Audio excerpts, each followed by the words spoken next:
Israel high. I'm Israel high. I'm Israel high. I'm Israel high. You have forgotten to say I'm Israel high? Do you love Israel? You must love Hamas. You are Hamas.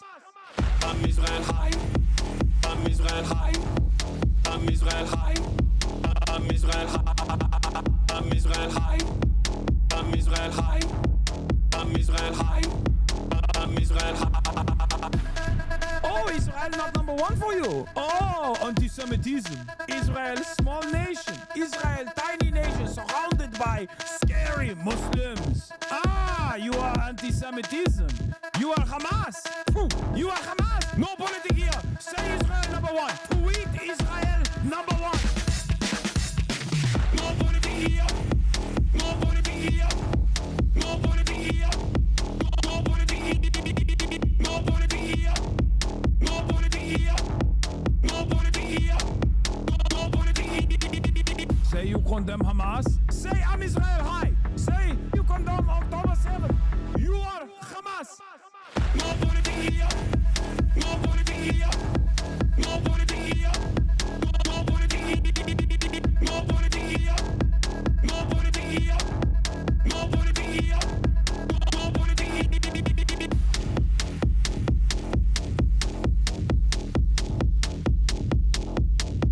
What's going on, everybody? I hope everyone's having a fantastic evening, afternoon, pre-noon, no matter where you are in the world. I'm Hasan Piker, and this is the Hasan broadcast coming to you live from gloomy California, Los Angeles. Once again, we are live. We're alive, and I hope all the boys, girls, and MVs are having a fantastic one because today's a beautiful day. Today's a wonderful day. Today is Monday, News Day. Ladies and gentlemen, we're back. Woo, we are back. Holy moly, we are back. I am here. I am live. I am alive. I am doing the dang thing. There is so much that has taken place in my personal news. It is, ladies and gentlemen, it is 7/21/2025. Okay. It's July. You think the noise gate is off? No, it's not. It's July 21st, 2025. Yeah, I don't think the noise gate is off. I think it's a little bit different though, because it's a different. I have a different PC on, for the record. For those of you who don't know, I am Hasan Piker. This is the Hasanabi broadcast coming to you live from 69 degrees and mostly cloudy, gloomy California, Los Angeles. We are live. We are alive. No longer in Las Vegas. I took a 3-day weekend, also known as a weekend for many people. For the average folk, it's also known as a weekend. I took 3 days off. It was crazy. I haven't done that in a very long time. I haven't done that ever since July 11th, 2018. I have not had 3 continuous days off unless I was forced to take 3 continuous days off by getting banned. So it was a big deal. And yeah, I'm technically 3 days late, quiet quitting, all that good stuff. You already know what it is. But we're back. We're back. We're live. We're better than ever. I feel refreshed. I feel pretty good. I did a almost complete break from the internet when I was gone. In my absence, like I spent very little time online. Unlike in previous like 1 day, 2 day off, moments, I wouldn't fully go offline, but this time I did. And I'm going to tell you all about that in my personal news, because this is precisely what I do. I didn't forget how to do this thing. Okay, don't worry. For those of you who don't know, I took 3 days off, also known as a weekend. But for me, the reason why I did that was because it was my brother's bachelor party. My brother's getting married. As you guys know, I'm his best man, and I had to do what best men do. All right. I had to do best man stuff. And for that, I set up an incredible weekend journey. Shouts out to the team. Hannah played a big role in that, of course. And the Hasanabi gaming team was obviously working in real time. Hannah was on the ones and twos, setting up the bachelor party, and make sure everything worked out well for these 11 engineers. Well, it was 11 people total, but it was like every single person there was an engineer except for like one other guy. And then me, Will Neff, and my cousin Nezo. Because Murat's an engineer and all of his friends are engineers, and they're all just like him. And it was really funny and it was really fun. But yeah, we went to Vegas. I stayed at the Encore. And it was crazy. It was a crazy experience. We got like a massive suite for them. You know, I paid for everything, obviously. Duh. And we had a bunch of experiences that we set up. Experiences tailored around Murat's personal interests. Flying airplanes. Racing trophy trucks. Baja style. You know, jumping trophy trucks off of sand dunes. And shooting guns. But yeah, I flew a real plane. I flew a real stunt plane. And it was an incredible experience. I got to talk about that. First night we go in, we get dinner. It is what it is. Murat is just like, we got to slam shots. We drink a lot. I'm hungover. Everyone is hungover. Next morning, we wake up at 8 a.m. We get on a shuttle to go and fly a plane. Okay? And let me tell you, it was incredible. It was I was worried. Okay? I was definitely worried, and the footage will come out, and when they release the footage, when they send me the footage, I'll send it to you guys as well. Okay?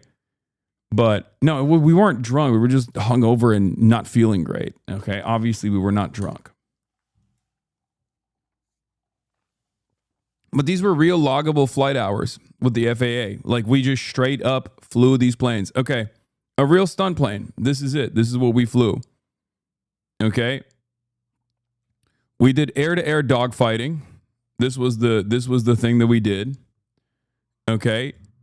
It was 30 minutes of flight time, like total. Like, I was in the air flying for 30 minutes, which was incredible. Okay? Yo, is it ethical to make your best man the most well-off friend you have in order to bulk up the bachelor party budget? Yes. But in this situation, it worked out fine because I'm his best man, because I'm his older brother. Did you do any earlier on rolls and flips? Yes, I did everything.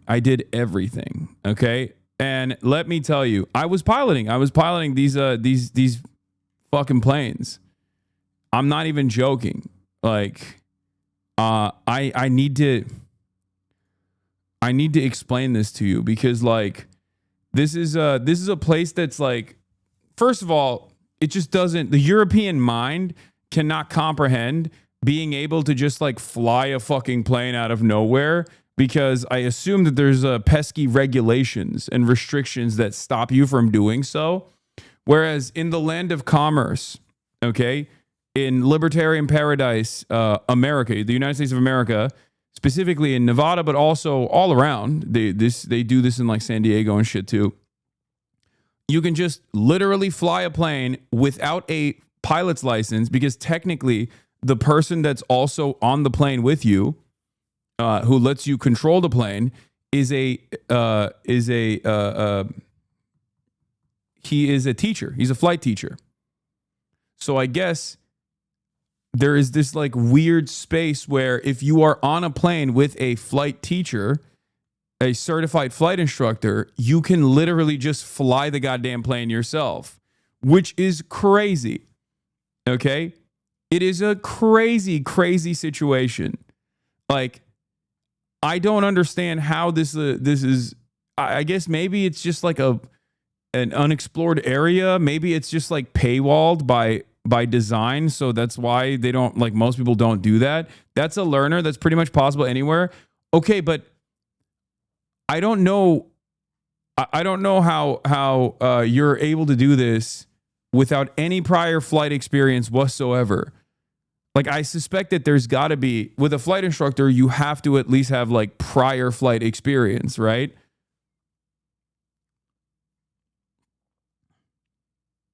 Did your simulator experience kick in? No, this was so totally different, because I will tell you this. I will tell you this much. Okay. I will tell you this much.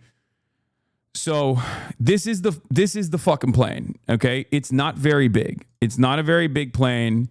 It's like there was a moment, the scariest moment for me was when we lifted off, when we left the airfield and we were flying and we're going up to like 5,000 feet, right? And there's 3 other planes ahead of us. And these are all stunt planes, right? These are planes specifically designed to do stunts, so they can just like, they can do more than what a fighter jet can do. Basically, it's not as fast, I don't think, but it's like they are designed specifically for stunts. So they're designed to stall, for example. Like if you crank it too hard, it stalls, but it's fine. You can recover it. All this stuff, like heavy G turns.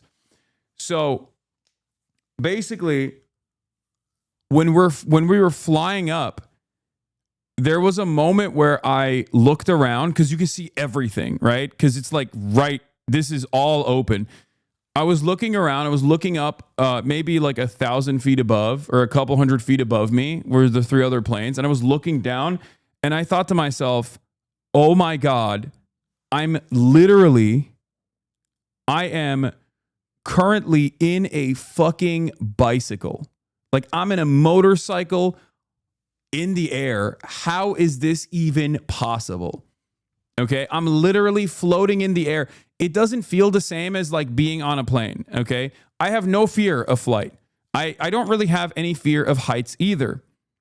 But it's the difference between not having a fear of heights and then going up to a skyscraper with like one of those like glass box, with the glass box where you can like look down and see under your feet, the ground super far away. You can like barely make out people like ants. It's kind of like that. Okay. So I'll tell you this much. That was the terrifying experience. When we first were flying up, and we hit turbulence. And when you hit turbulence in one of these bad boys, let me tell you, you fucking feel it. Okay. If you've ever been inside of a Cessna and you've hit turbulence inside of a Cessna, you're probably already aware of this to a certain degree. When you hit turbulence in this, it is the most terrifying experience. You just drop. You just straight up go boop. Okay. But in any case, we hit turbulence a little bit and I got like definitely very scared. I was like, there is nothing holding us up. Like in that moment, I can hear you screaming in the head. No. I was super cool, calm, and collected because I was being recorded the entire time, so I had to be. Okay. But basically, in my mind, I was thinking, we are being held together by will. Okay. It literally felt like we were just floating in the air by pure magic. I've never felt that before in my life. When I was like looking around, we get to formation. Okay. We get up to formation, all 4 of us. And then everyone does like a cross, like a barrel roll, and then goes underneath the formation one by one. And the moment that we did that barrel roll, that was when I was like, oh, okay, this is fine. This is actually not scary at all. Because once I did the barrel roll, I was like, oh, this is actually awesome. I'm totally in. I'm totally locked in. The scariest part about the entire experience, like I said, was the turbulence and when I first took flight. Once I did the barrel roll, I was like, oh, this is the most, I'm in. I'm locked in. I can do this. And what's really interesting about all of that, what's really interesting about this experience overall is that, like, obviously it was yet another thing where I was like nervous to do it at first. And I was just like, ugh, I don't want to do this, blah, blah, blah. They do the whole, instructor training, and they talk about like G-force and what the G-force is supposed to do to your body. And I'm sure you guys have seen those videos of people's like face getting sucked in and then they just like pass out because they can't, the human mind and body is not capable of dealing with G-force to that degree, because you become, 10x or 100x the weight that you actually are, right? Or wait, is it 1,000? So like if you're 200 pounds and you're doing 10 Gs, you're literally 10x. No, not even 10x. It's like 5 to 10x, right? Something like that. So you're 10xing your weight. You all of a sudden have 10 times the gravity. That's what it is. 1G is like 1 gravity unit. So if you're 200 pounds in 1G in the normal world, okay, when you're at 10G, you are literally 10 times the weight. So you're 2,000 pounds. And I'm pretty sure like once you get up to a certain level, you pass out because your blood circulation, unless you've trained, the human body is incapable of hitting anything past like a certain point without losing their grip on reality. There's no more like blood rushing to your brain, and it literally cuts off the oxygen to your brain, and you basically start passing out. Most people pass out at 7 or 8G. I hit 7G. I did not pass out, for the record. And I did it on my own. And I'm going to tell you about this because this is also totally separate from person to person. Every individual has a unique experience with this.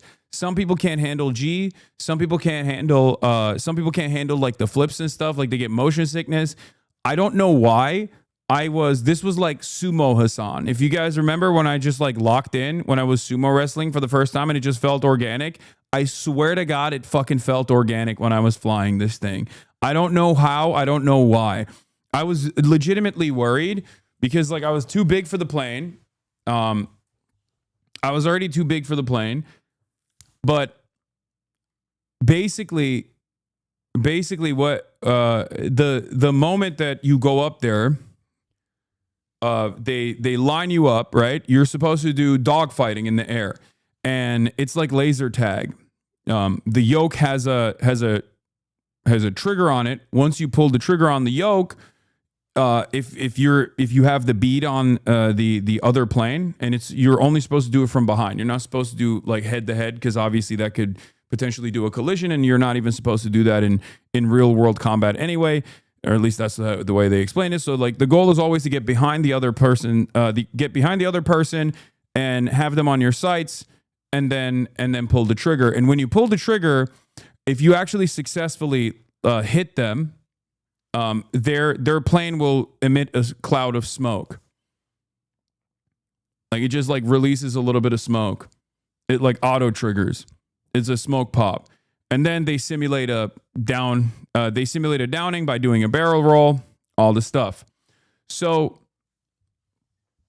we got up there, you line up and you do a pass by. And then after you do a pass by, the pilot says 3, 2, 1, you have the controls. So basically, once you have the controls, you're controlling the plane. Like that's it. That's you. You're just flying the plane, and you can do whatever you want. You try to hit a hard right or a hard left. You try to do a barrel roll. You do some evasive maneuvering, and then you try to get behind the other person's plane, and then you literally fucking try to hit them. It was incredible. The moment that I fucking cranked it, isn't this like 5K person? No, it's actually $1,000 a person, which is still very expensive, but not as expensive as you would think.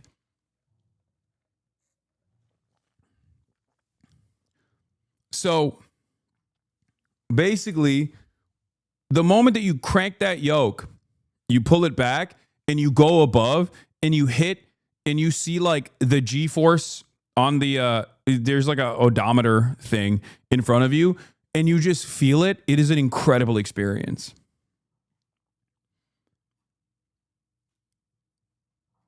it was incredible. Okay? It was an incredible experience. I don't know how to describe it, but it was I guess I'm a adrenaline junkie to a certain degree now. Who got the highest G-force? I don't know. I think like if you ask, they can hit 10 if you want. They can hit 10 for you if you want. I said no, I didn't want that. But I personally hit 7. But we'll see all of that in the video with all the details and all the data because they send it to you. They haven't sent it yet. I won my dogfights. I won 2. I lost 1. It was 3 dogfights. And my opponent actually bailed after the second one anyway. But it was an incredible experience overall, straight up. Will was dying. Will is not built for flight. I mean, he's very capable of doing stuff with his own body as long as he's like in control. But he very openly was like, this is not for me. I'm only doing this because I love you, Murat. It's fine. Like, he did not want to do this. We forced his ass. And he was not having a good time. Okay? He was not having a good time at all. You could probably handle higher with training if you can pull 7 Gs. Yeah.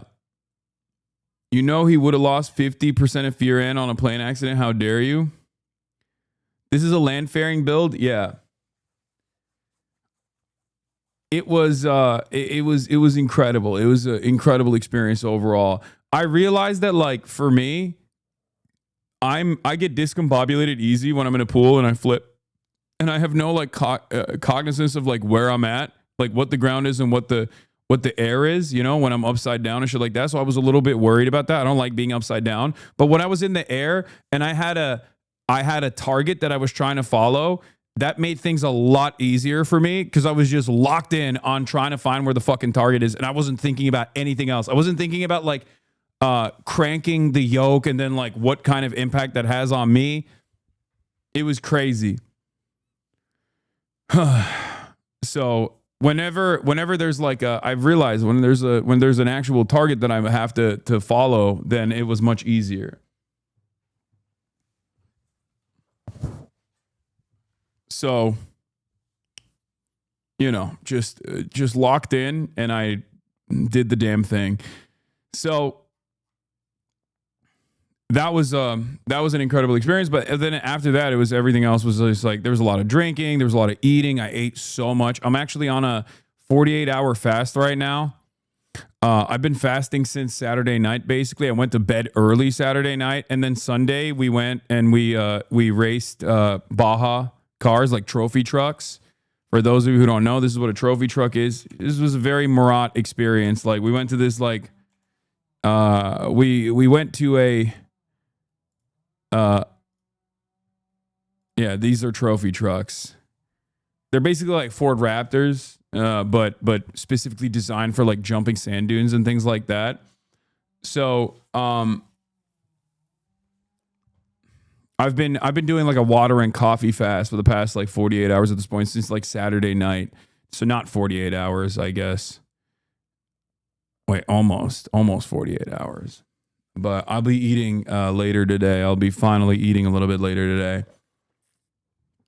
And I haven't even felt bad. I actually feel pretty fucking awesome. And I've worked out. That is the most bro trip, Lamau. Exactly. How did it feel to unplug from the internet? I bet it ruled. Yes, it did. And you can tell it fucking ruled because there's so many people in the chat that I haven't... there's so many people in the chat right now that are predictably sending me like spamming links nonstop, and I haven't even paid attention to it. So I'm capable of locking in and telling you a fucking story without all the people that are like in the chat being like, why don't you do this? Why don't you cover this? Netanyahu, Nelk Boys Netanyahu, Nelk Boys Netanyahu, Omer Fateh, talk about AOC. Like, I don't really, you know, I'm going to get to all of that. But under normal circumstances, I'd be so mad. I'd be so mad coming back and having so many people just like spam stuff. But I'm not, because it was good to take 3 days off. The only issue that I have with the 3 days off that I took was, like I said, I ate too much and I drank too much, and it fucked me up, and it felt like I was poisoning my body. Literally, I was like in pain all the time. Also, shouts out to Spearmint Rhino. So many Hasanabi heads that worked there did not realize it was like that. Lots of strippers. Lots of strippers also happen to be fans. So, I don't know if you guys are in here in the chat right now. I don't know if you like watch in the mornings or whatever, but that was crazy as well. That was a crazy experience too. Yeah, that's all I'm going to say about that one. And, yeah. King, I legit had to watch your streams for 4 to 5 hours a day. So your break was brutal. I had to go watch your clips from a year ago, lol. I mean, there's so much content out there of me that you can just like never run out, even if I didn't stream for a couple days. So you'll be fine. I know Hunter Biden interview is out, channel 5. I got it all. Don't worry. But yeah, would you have Omar Fateh on stream? Yeah, I'm working on it. Don't worry. But the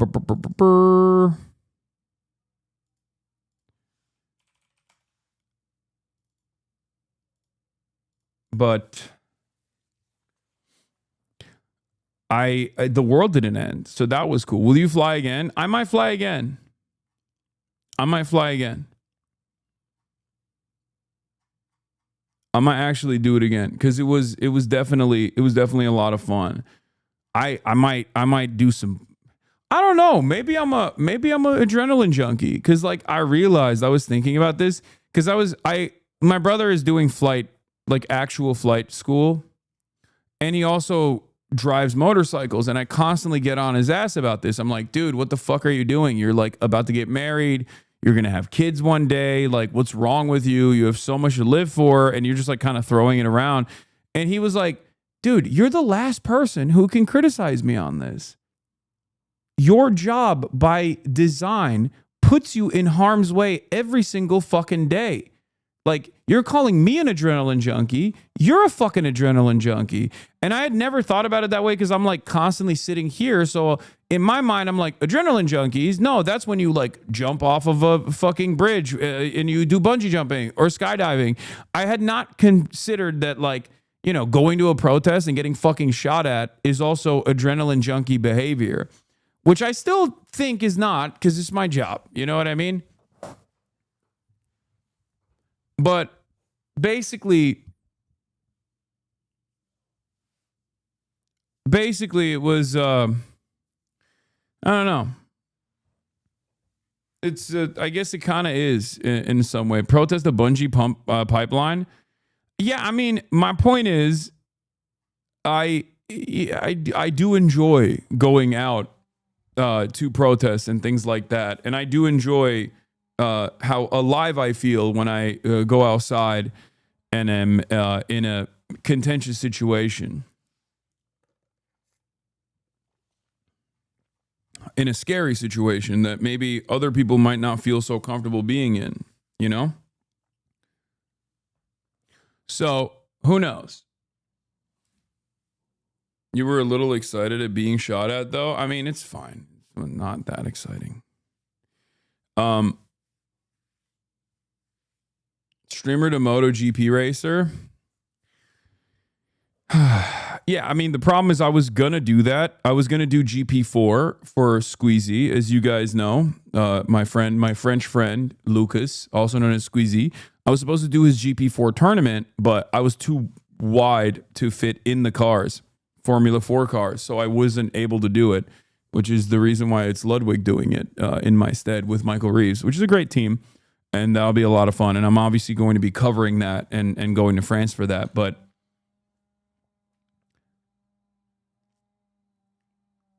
so,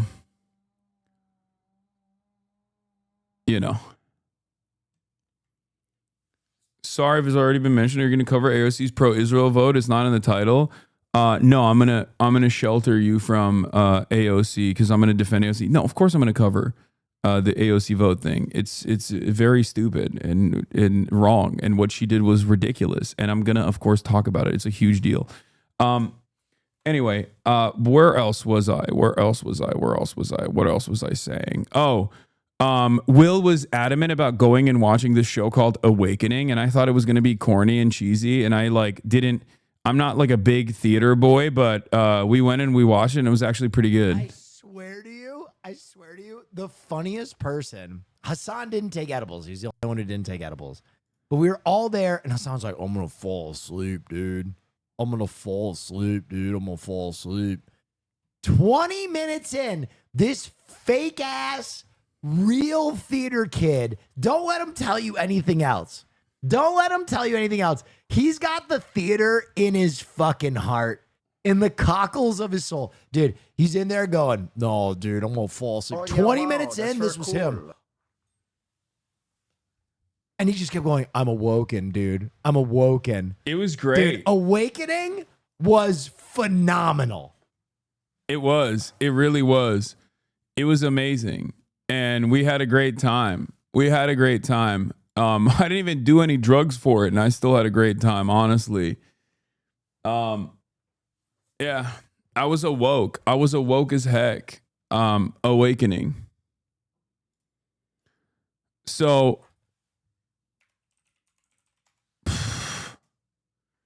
the Awakening one was also great because like it kind of made me sad a little bit, but it was also a great show in general. I didn't think it was going to be that great. I've done the Cirque du Soleil one, the very famous one. I think it's like OSHA or something. I forget what it's called. Maybe named OSHA after all the violations that it has for Cirque du Soleil. The Cirque du Soleil dancers that go through these like. Oh, sorry, it's not OSHA. It's O. I've watched that one before with my mom and dad, and that one is like crazy. The stunts are crazy and whatever. Awakening was more like technical. It was more, costume design was incredible on Awakening. The production was incredible on the Awakening one. But the dialogue was a little bit corny, but it doesn't matter. It was great. There was a little bit of like magic. There was a lot of light shows and things of that nature, but I really enjoyed it. I really, really, really enjoyed it. So, it was great.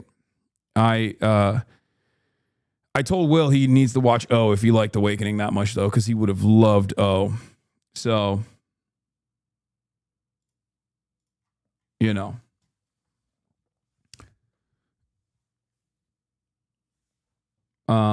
sounds like a perfect Vegas trip. Yeah, perfect Vegas trip.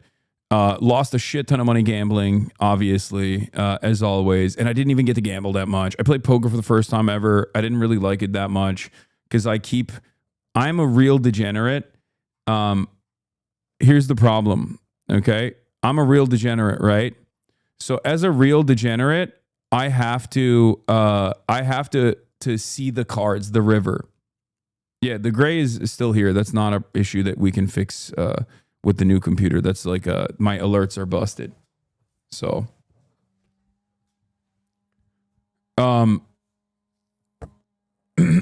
so as a real degenerate, I always want to see what the cards are in the river, so like I have to fucking play even if my hands are ass. Even if my hand is ass, I have to keep playing.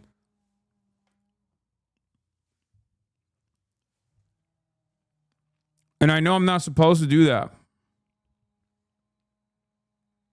But like my curiosity always gets the best of me, and I always chase the river. Like, yeah, I'll have a 2-7 and I'll still want to chase the river. I'm like, come on. What if there's like 3 7s in there? You know what I mean? What if the dealer pulls out 3 7s? Think about how fun that would be. You know? That's not a real strategy. I know, man. It's because I'm bad. I'm bad at poker. And I am a bad gambler. With the exception of blackjack, where I do play the book and I always lose regardless because I play the book, I always lose. I'm Mr. 12. I'm always 12 with the dealer showing a face card every time. Back to back to back. I'm Mr. The dealer pulls out 7 cars to get to 21. You know, all like I'm Mr. Dealer has a dealer showing a 13 and you're looking at a bus, but it never comes and you end up dying because the dealer somehow figures out a way to pull a fucking 21 out of nowhere. It's just how it is. And I know, and I would rather be who I am and be fortunate in the other aspects of my life and just like be bad at gambling. You know what I mean? I'm happy. I'm content. Gambling is not, for me especially, gambling is not to make money. Some people do that. Some people think that they can just like make money gambling. That's not a thing. Okay? Unless you're like a pure degenerate and you are, you know, weirdly autistic enough to be able to just like both count cards, but also simultaneously not get caught by the casino somehow. But watch your stream when you got to save scum and reload. Yeah, it is what it is. All right. Well, I'm back. So much to talk about. Feeling refreshed. Epstein love poem leaked on Wall Street Journal. AOC Israel vote. The Jube puts 20 Nazis against Mehdi Hasan.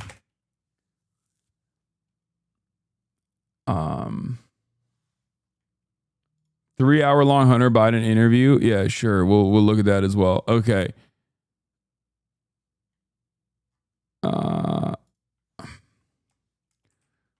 Israel is still doing a genocide as AOC votes against stopping arms. The Jew puts 20 Nazis against Mehdi Hasan. Dr. Abdul al-Sayed on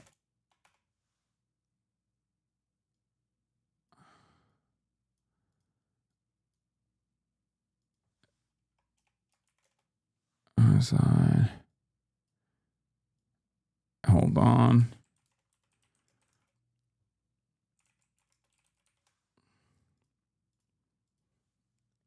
Okay.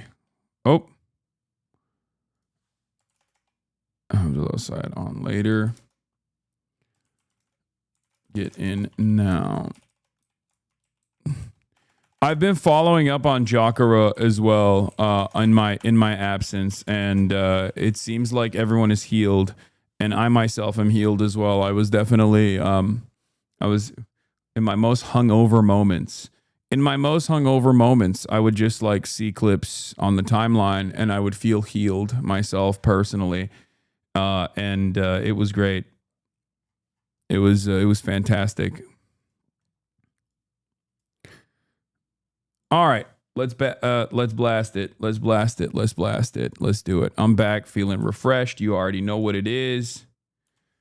Healed. W parasocials. Big W's all around. I mean, I will say there's 2 things that have healed me. Okay, one, they're great. That stuff, Japan, fantastic. Love to see it. You know, Japan is already like the perfect backdrop for a situation like that. Okay, and then 2, I got to give a shout out to Black Boy Max as well. I love seeing the FaZe boys just absolutely pop off. Black Boy Max came back. I haven't really watched a lot of the stuff that's going on. He did like a dating show or something, but I saw him at like 170K, and that made me very proud. That made me very happy. Like, because those guys are all so great, and as you know, I've been an early investor, both in Ron even before FaZe, but in general, and all the FaZe boys, and I'm happy to see. I'm happy to see all of those guys just like pop off, and they deserve their flowers, you know. No, he's trash for setting up Wendy.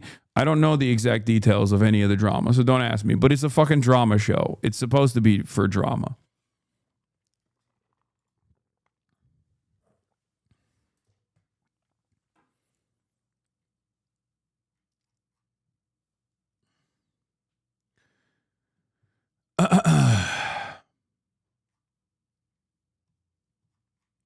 Blast off meme if you still need one. No, we already did it. I already blasted off. We know what really happened.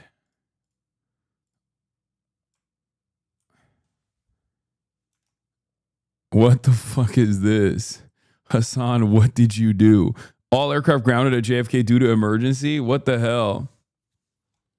Did you catch AOC lying on social media about her vote on Green's Israel funding amendment? She said she voted yes, but the record shows she voted no. I don't know how she's tried to defend herself on this, but it's an indefensible proposition for someone like AOC. For someone of AOC's status as like a leader, as a leader of is supposed to be a leader of the left in this day and age, in this time and space, like there's no excuses. And I think like there are people from all different shapes, colors, from every other kind of background. I'm not even talking like there are people like Maddie Iglesias wrote an article today, I think, talking about how like Israel doesn't need our funds. Okay. I'm sorry. You can't get outflanked by Maddie fucking Iglesias if you're AOC. Okay. It is completely unacceptable. It is completely unacceptable. And I'm shocked that she's just not doing the thing that she does that leads her to make these decisions initially, which is listening and learning and doing standpoint theory and like hearing from all sides, right? Like this is the type of stuff that I think is just like really bad instincts. This is something that I've like criticized AOC on, especially when it comes to foreign policy before. And I'm like, I don't understand why she's just like doubling down on it. I don't get it. I genuinely don't understand it. Because like it is so obviously a bad fucking move.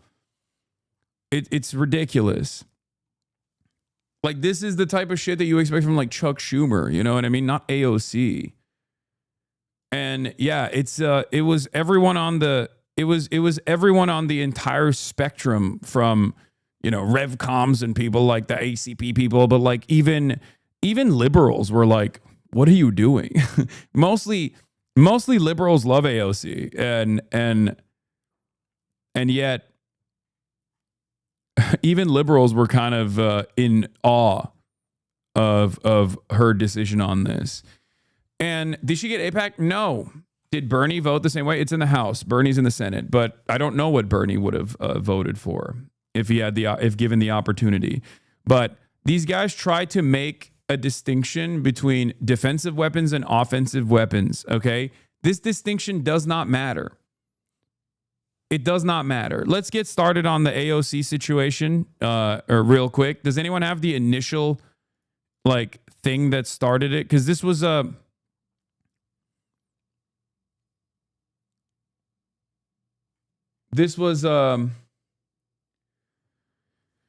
This started off with the Marjorie Taylor Greene bill. Okay, it started off with a Marjorie Taylor Greene bill, where she basically, I think, like put out a messaging bill. That was bullshit. Like it's a classic messaging bill, but it's no different than, I guess, like when Bernie Sanders puts out a messaging bill to deny weapons transfers to Israel in the Senate. You know what I mean? Or an amendment. Sorry, not a bill.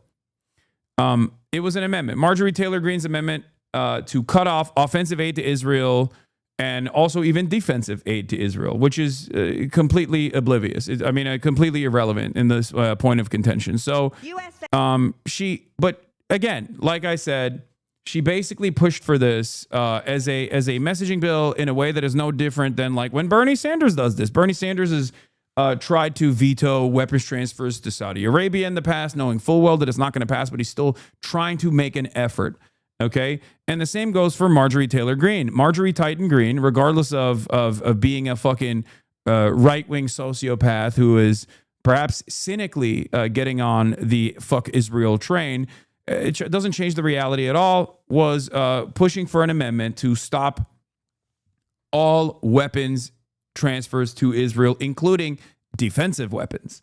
This distinction does not matter ultimately because as we know, Israel uses the defensive shield that it has to be as belligerent as possible while it conducts its genocide and continues to bomb other countries, including but not limited to fucking Syria now, as a matter of fact. As you know, Syria is in a state of turmoil at this moment. And so, like, the idea that, like, Israel, oh, this is just a defensive, this is our ally, and we're giving them defensive weapons is like, yeah, okay, that doesn't mean anything unless you're going to be a real one and say, if you were to turn around and advocate for Israel while it's in the process of doing a genocide, to say that, like, well, they need anti-aircraft systems and they need our consistent, unlimited support so they can be as belligerent as they want without any repercussions whatsoever, then you have to say that about every country. You know what I mean? Why don't we give Hamas an Iron Dome then? It's literally protecting the civilians. I think they deserve it much more than Israel does, as a matter of fact. Israel's gotten it for years and years. Why don't we give Russia some anti-air defense systems then? You know what I mean?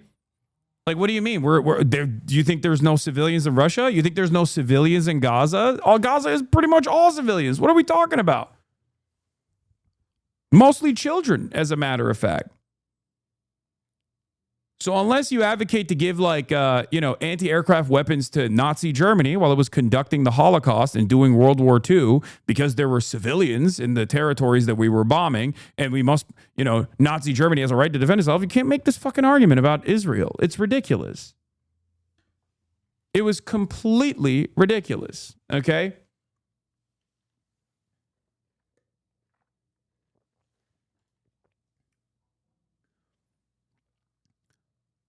So let's get started on this here. Members of Congress speak on the House floor. Marjorie Taylor Greene and AOC's response and all that. Israel is a nuclear-armed nation, and they're less than $400 billion in debt. They are quite a thriving and successful nation. Their economy is strong. They're doing a great job for their people. However, the United States, the American citizens, are $37 trillion in debt. Yet we're continuing to send hundreds of billions of dollars in foreign aid constantly to foreign countries. This has to end at some point. Our problems here at home for Americans and the American taxpayer that are paying for all of this have gotten too large. And I also want to point out that Israel bombed a Catholic church in Gaza, and that an entire population is being wiped out as they continue their aggressive war in. I'm sorry, under no circumstances are you allowed to be outflanked on an issue of morality that, like, the overwhelming majority of the American public can see by Marjorie Titan fucking Greene of all people. This is a ginormous failure of the Democratic Party. This is not even a question. This should be a moment for the Democrats to, in unison, advocate for this exact same thing that Marjorie Taylor Greene is saying, so that Marjorie Taylor Greene looks like an outsider who's a hanger-oner on this issue, okay? What are we doing here? Even from a cynical, cold, calculated framework, if you're just interested in the politics of it all, if you're just interested in winning, okay, the idea that you would allow someone like this fucking psychopath to actually be the voice of moral clarity in American Congress is insane to me, okay? Obviously, we make different calculations here. We obviously consider this from the perspective of the humanity of the Palestinians that are being ruthlessly fucking slaughtered here, okay, by the apartheid state of Israel. It's completely unacceptable. It is completely inappropriate. It is such a disastrous failure of epic proportions that the Democrats are allowing the Marjorie Taylor Greenes of the world and the Tucker Carlsons of the world to basically be the thought leaders on an issue that 80% of the public is on board with, okay? This is ridiculous. This is completely ridiculous. That's it. The Diddy-crats have did it again, okay? It makes no sense. It would be like if the Democrats were looking at the Epstein file saga and turning around and being like, let's not release them, actually. Trump is good on this issue, okay? It would be like that. You know, you have broad, unified support for serving justice to those who were involved with Jeffrey Epstein. And if the Democrats were just like coming out and being like, actually, nothing to see here, haha, don't even do it, don't even look at it. Look the other way, please. It blows my mind how bad the Democratic Party is. Oh my God. Not gonna lie, I thought you would defend her. What are you talking about? There have been plenty of instances where I've actually criticized AOC, specifically on this stuff. I am a fair assessor, okay? I grade politicians on a curve. I grade them as I match them up with what my expectations are of them, and my expectations are sound and reasonable. My expectations are not insane. I'm not demanding AOC do something above and beyond. I'm demanding that she does the fucking bare minimum. But then also, I guess on top of that, be a thought leader, be a leader in this party, especially at a time when we know for a fact that the majority of Jews in New York, for example, voted for Zohran Mamdani over Andrew Cuomo. Zohran Mamdani was uncompromising in his anti-Israel position. As a matter of fact, he said he was going to arrest Benjamin Netanyahu. Okay? What are we doing? The proof is in the fucking pudding. At this point, any politician that has their ear to the ground, that refuses to recognize how much this calculation has changed, is not doing it because they're oblivious. They're doing it because they want the conversation to shift. They are trying to lead people back into a pro-Israel position. That's it. That's it. Gaza. Now, we are heartfelt about the October 7th tragedy, that when people were killed, innocent people were killed. However, at some point, the United States needs to recognize that Israel is a strong country. They are nuclear armed, and they are capable of defeating their own enemies. It's right to stop funding this. It is unexpected. I will say it is unexpected. I know everyone will say AOC, I told you so, AOCIA, blah, blah, blah, blah, blah. Listen to me, okay? Many people who say that are completely oblivious to her past voting record, okay? There have been instances where she has voted consistently to like defend Israel and stuff like that, which is, again, a non-starter for many, for every congressperson pretty much. But today is different, okay? We are 2 years into a genocide, and the attitude has changed. The attitude and the opinion, the public opinion has changed, okay? It's unacceptable. It is unacceptable after 2 years to still stand in defense of Israel, to say, oh, there's a difference between defensive weapons and offensive weapons. There is no difference. Very mad at AOC. I think people are misunderstanding this amendment vote, though. It's not selling out or being an agent or anything like that. It's likely a cynical attempt to fend off attacks in the future statewide, nationwide elections. Bizarre and out-of-touch risk aversion. Yes. Bizarre and out-of-touch risk aversion. She ultimately voted against the funding package, but you can't fence it this, and the justification she gave doesn't make any sense. No, it doesn't make any sense. That's what I'm saying. Exactly. I'm not saying she's AOCIA or anything like that. This is someone who is refusing to read the fucking room. And the irony here is that AOC is supposed to be a leader in the Democratic Party, a progressive voice in the Democratic Party. What are you doing? I'm not saying she's like compromised by AIPAC or whatever. That's not my opinion at all. My opinion is this is a profoundly bad political move. Okay? It is a profoundly bad political move. It basically shows that her political instincts are still, after a couple years of being in Congress, her political instincts, especially on this stuff, is so bad. Your expectations of AOC is what led you to be shocked several times over because you listened to her words and not her actions. What? No, that is incorrect. My expectations of AOC are working within the confines of the Democratic Party and being able to read the goddamn room, okay? I am an incredibly fair critic of AOC. You guys oftentimes, like you did with the Zohran endorsement, will go along with these narratives that like she is, CIA compromised, all this shit. Okay. That's not the case. It's something worse than that. Ironically enough, it's silly. Let's see what Felix had to say. Truly and shockingly stupid. Beyond the nonsensical distinction between defensive and offensive weaponry, the state of constant warfare with neighboring countries is putting us in so many self-defense situations. Why is the one country entitled to free refills? It's fucking insane. You'd think it was the Bill of Rights. Israel has enough resources at its disposal for universal health care, a relatively gigantic military, and the Haredi Dole program. Do they just deserve free interceptor missiles more than other countries? I don't even think this is cynicism. AOC isn't a cynic. She's fucking stupid. A true cynic seeking to become the standard bearer of the electoral left would at least recognize the moment they're in. This is just pure idiocy and cowardice. That's what I mean. This is just a bad political decision for someone who wants to run for president. It is a bad political decision. It is the expectation. This is the expectation you would have. A bad political decision such as this one is supposed to come from the likes of Kamala Harris. It's not supposed to come from someone like AOC. Okay? It's just an incredibly, incredibly, incredibly bad political decision.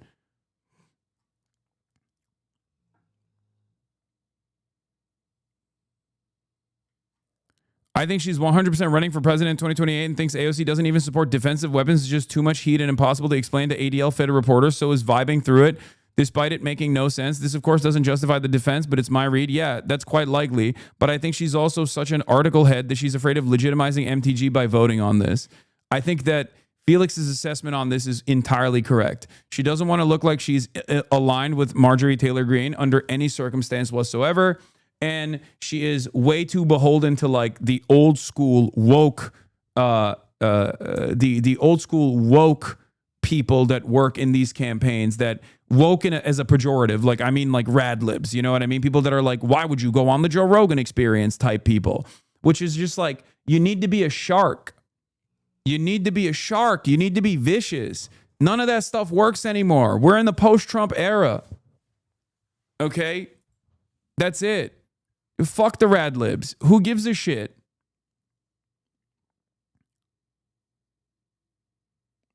It does not make any sense whatsoever. Anyway, so initially she said, where was it? Initially she said something along the lines of like, Marjorie Taylor Greene's amendment does nothing to cut off offensive aid to Israel nor end the flow of U.S. munitions being used in Gaza. Of course I voted against it. What it does do is cut off defensive Iron Dome capabilities while allowing the actual bombs killing Palestinians to continue. I have long stated that I do not believe that adding the death count of the innocent victims of the war is constructive to its end. That is a simple and clear difference of opinion that has long been established. This is a bullshit, an incredibly cowardly way to fucking defend this decision, by the way. It would have been better off if she just said like, I don't like Marjorie Taylor Greene and it's a cynical messaging bill or something. Even then it would have been cowardly for her to not vote for it. But it is ridiculous to say, oh, it's defensive weapons. What do you mean defensive weapons? Who gives a shit? What are we talking about? Everyone at this point, especially someone like AOC, should be aware that Israel gets to fucking literally do as much violence as possible because they know full well that we're always going to be footing the bill on the defensive side, okay? It's not about like letting Israeli civilians die. This is not the case, okay? The point is, if Israel feels like they are left unguarded, okay, or if they feel the pressure from BDS, for example, boycott, divestments, and sanctions on the state of Israel, then they will stop doing genocide. That's the whole point. It is the least violent means of stopping Israel. It is fucking ridiculous. No one is saying like, oh, blow up Israeli civilians, please. That's fucking stupid. That's not the argument here. The argument is Israel will stand down if we stop giving them weapons, defensive weapons and offensive weapons, just all weapons. And it's ridiculous because no one would make the argument, yeah, look, we were only selling Germany anti-aircraft ammo. It was just defensive weapons. It would be ridiculous. That would be a ridiculous argument.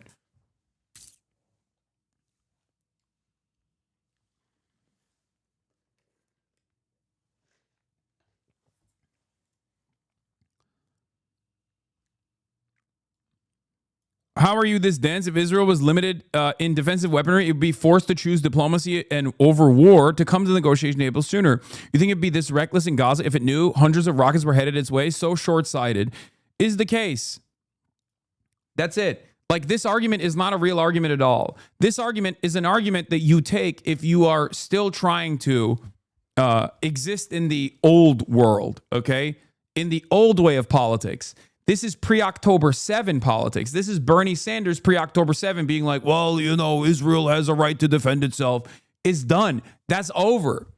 It's especially over for you. This position maybe is not over for like a Kamala Harris, but for you, you're supposed to be the room reader. You're not supposed to be tone deaf. You're not supposed to be tone deaf to the fucking cries of the Palestinians. So I think it's just such bad politics. It is such bad politics.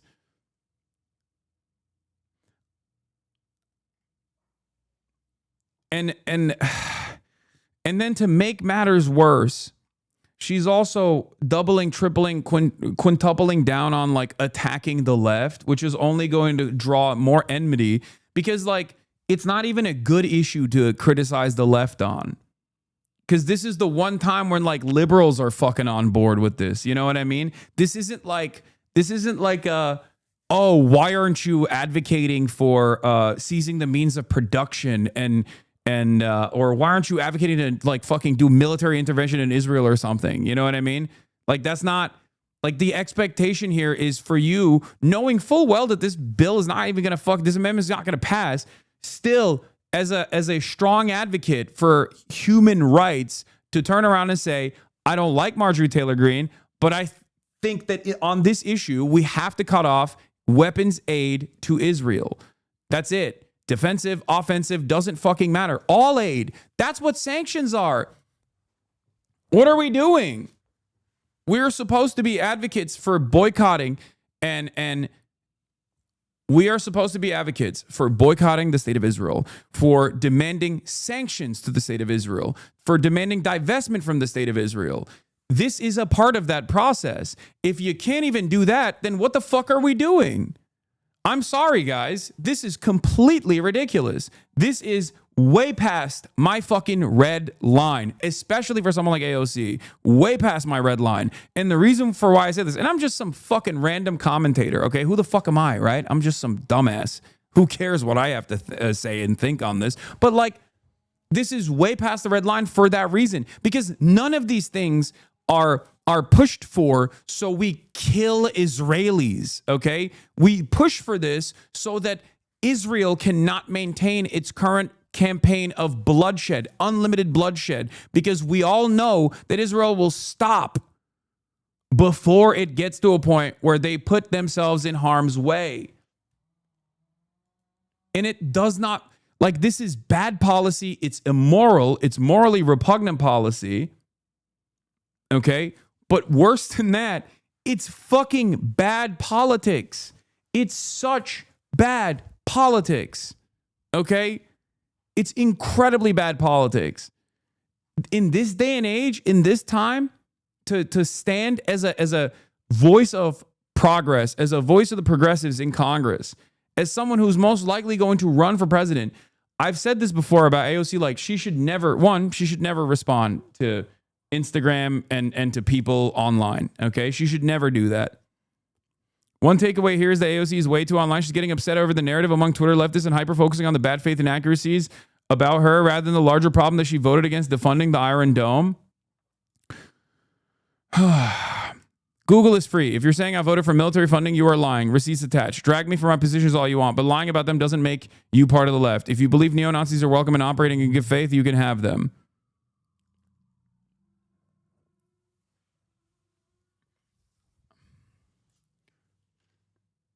This, by the way, is the overall package, but she voted against the amendment.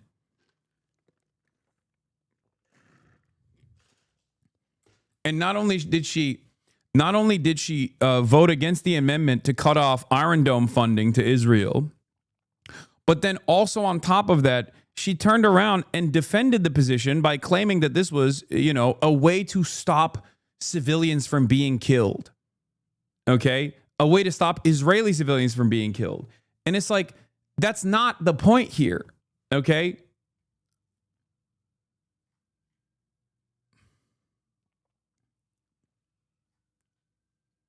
That's not the point at all. And also, on top of that, she's throwing her closest allies in Congress under the bus. If you believe neo-Nazis are welcome and operate in good faith, you can have them. Rashida Tlaib and Ilhan Omar and Summer Lee voted for this. Is Rashida Tlaib, Ilhan Omar, and Summer Lee saying, like, we love neo-Nazis? That doesn't make any sense. That doesn't make any sense. And Al Green, too. Al Green as well. Is Al Green on board with neo-Nazis? No. Why is Al Green, a long-standing, old Democrat, old school Democrat, why is Al Green on board with this amendment, but AOC is not? It is completely unacceptable. Okay? Every single person in the Progressive Caucus should be on board with this. Greg Kazar should be on board with this. Every single person in the Progressive Caucus, including AOC, should be on board with this. This is completely unacceptable. Okay? This is not a single issue thing. Okay? Not that it matters. It's a fucking genocide. So obviously being single issue on the genocide is perfectly fine. But this is this is yet another instance where it's both bad policy and bad politics, okay? It's good policy to cut off weapons transfers to Israel entirely, okay? That is the only way that Israel will be forced to stop. It's good politics to be anti-Israel in this day and age. Not only is it moral, but it's also good politics because that's what people want. It is a way to communicate earnesty. That's why cynical actors like Marjorie Taylor Greene take advantage of the lack of interest in the Democrats here and make themselves look like leaders in this movement.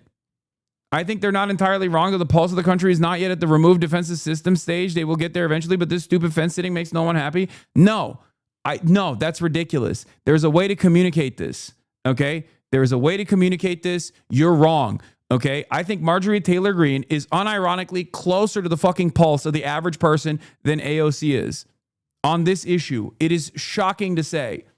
You are wrong. Americans don't want fucking any aid going to Israel. What are we talking about?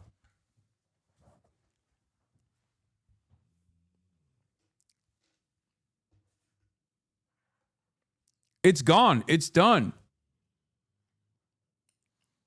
Anyone that doesn't read the writing on the wall here is basically still operating on the old guard way of thinking. And you're exactly the same type of person who most likely looked at the Zoran stuff and was like, well, Zoran has to take a wishy-washy position on Israel because he wants to win. He wants to win. It's like, no, that's different. That's a different time and place in politics. We have moved beyond. We are in an entirely different space. The zeitgeist has shifted. Think about how much, even a little bit of hope, a crumb of hope can change political discourse in this country. Post-Zoran, think about how every single person has recalculated. You got like the Andrew Schultzes of the world being like, the Democratic Socialists are the only America First party.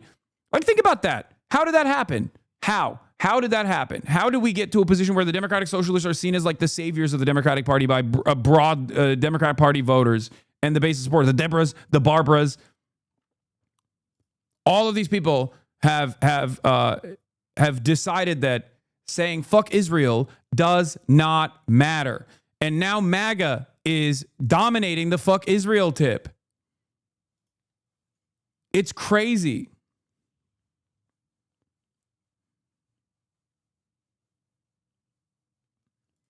With AOC's recent vote, this is worth consideration. Will clocked it too. Given AOC's most recent statements, I now fully believe Bernie Sanders and AOC purposely ducked the full interview they told us on they give him.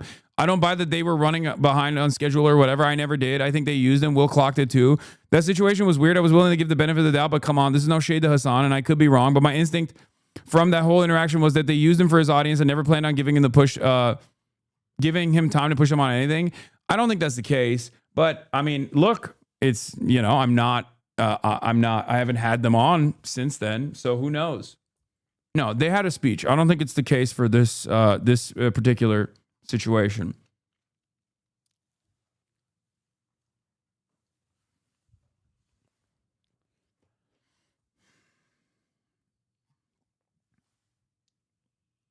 I have. I will. I will continue to try to have them on.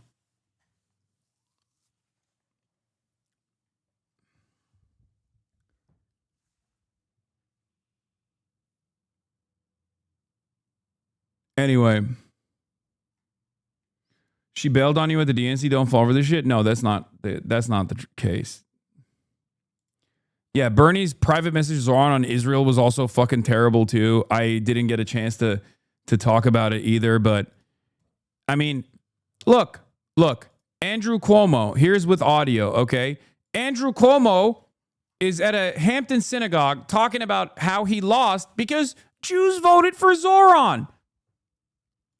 Was a shock to me. Hold on, I gotta pee. I never saw it coming, frankly, and I lost, and it's embarrassing to lose, and it hurts to lose, and the way it happened was even worse because all the polls had me up 15 points. And all the geniuses say, you know, you're up 15 points, you want to play it safe, and he was nowhere on the radar screen, Mamdani, just nowhere on the radar screen. So we played it safe. I didn't engage him, I didn't debunk him enough, I wasn't aggressive enough, which is really ironic because all my life I'm too aggressive, I'm too combative, I'm too tough.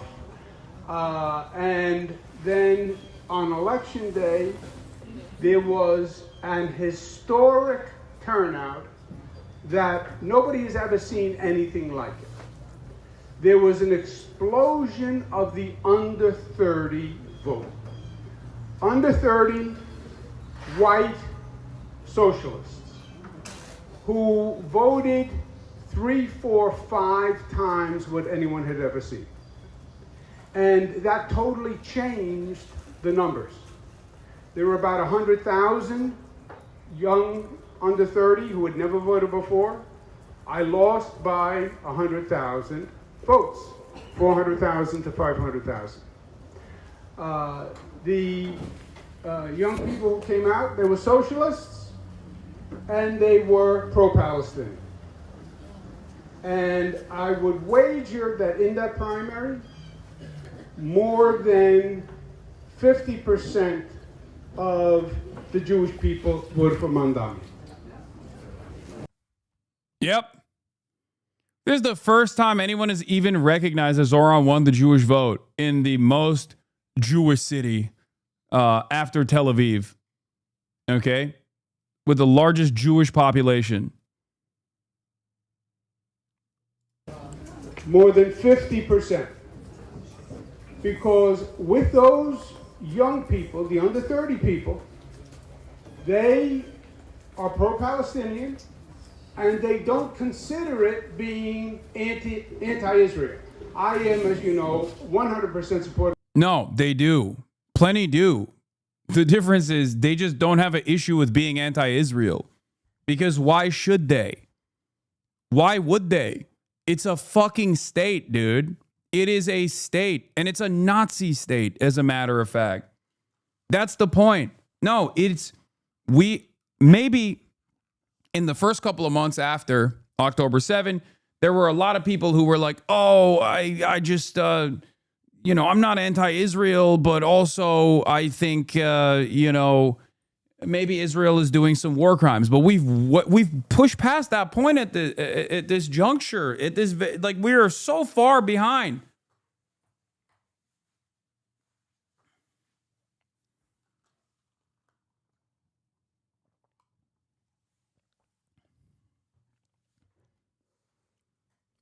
Like, especially depending on who you're talking to. What if this genocide thing is all in your head, though? Great question.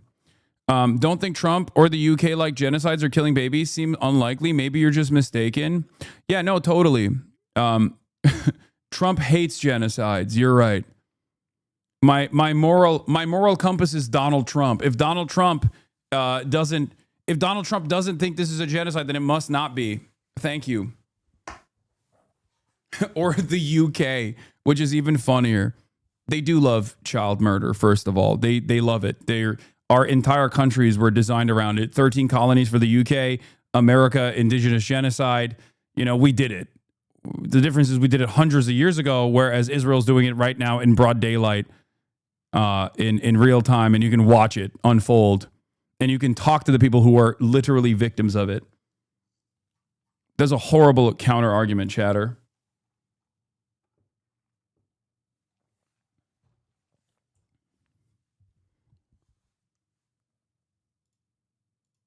Anyway, welcome back to the internet. Don't you miss the break? No.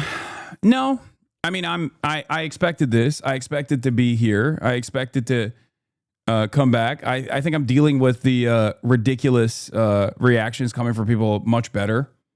It's not the end of the world. It's not the end of the planet. I'm happy to be back. I love my job. I am the most fortunate person on the planet. In terms of being able to communicate my perspective to tens of thousands of people every single day. And, that's it. I'm happy. I'm glad that I took a break, though. It definitely helped. Of Israel, I went out and I spoke to that everywhere. That's my tradition. It was my father before me. I was the most aggressive governor in the United States on behalf of Israel. I was the first against BDS. We did a number of trade missions back and forth. We have the largest Jewish population outside of Israel, and I was proud to be the strongest advocate. But many, especially younger people, don't consider saying anti-Israel is different than being anti-Semitic. Being anti-Israel to them means anti-Bibi's policies. Okay.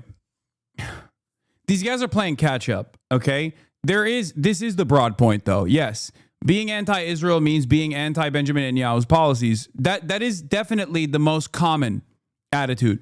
We have a different opinion on this, okay, in this community, and it is important for you to understand that you are still at the cutting edge of this discourse, and people will inevitably arrive at your position, but it does not matter if you want to understand what people's actual attitude is. Yes, there are a lot of people who are fuck Israel, but when they say like, "Oh, I don't like Israel. I don't like what Israel's doing," they don't have like a real theoretical or real like fully fleshed out ideological disagreement with Zionism being like a fascist ideology. That's not.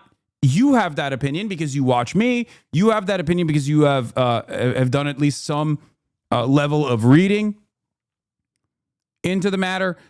It's entirely separate from most people's opinion. Most people just go, "Why are we giving money to these guys? I don't like it. I don't get it." And also, yeah, this is a incredibly bloody affair. I don't want to be a part of this. And there are a lot more people now that certainly recognize that it's a genocide. Okay. So just understand that, like, you are at the bleeding edge of discourse. Most people's attitude on this is killing is bad. Killing children is wrong. I don't like to see dead children. I don't really like it. But my expectation from the likes of AOC, for example, is to read the room and see where the trajectory is for discourse and be ahead of it and be a leader. Be a leader that actually moves people in that direction, because that is beneficial for her in the long run anyway, because people will remember that AOC was in the front lines on this issue, okay? And the fact that she's not there, on this is crazy to me, especially at a time like this when you can say, I'm against the principle, I'm against Israel, I'm against what they're doing, and then and not get punished for it.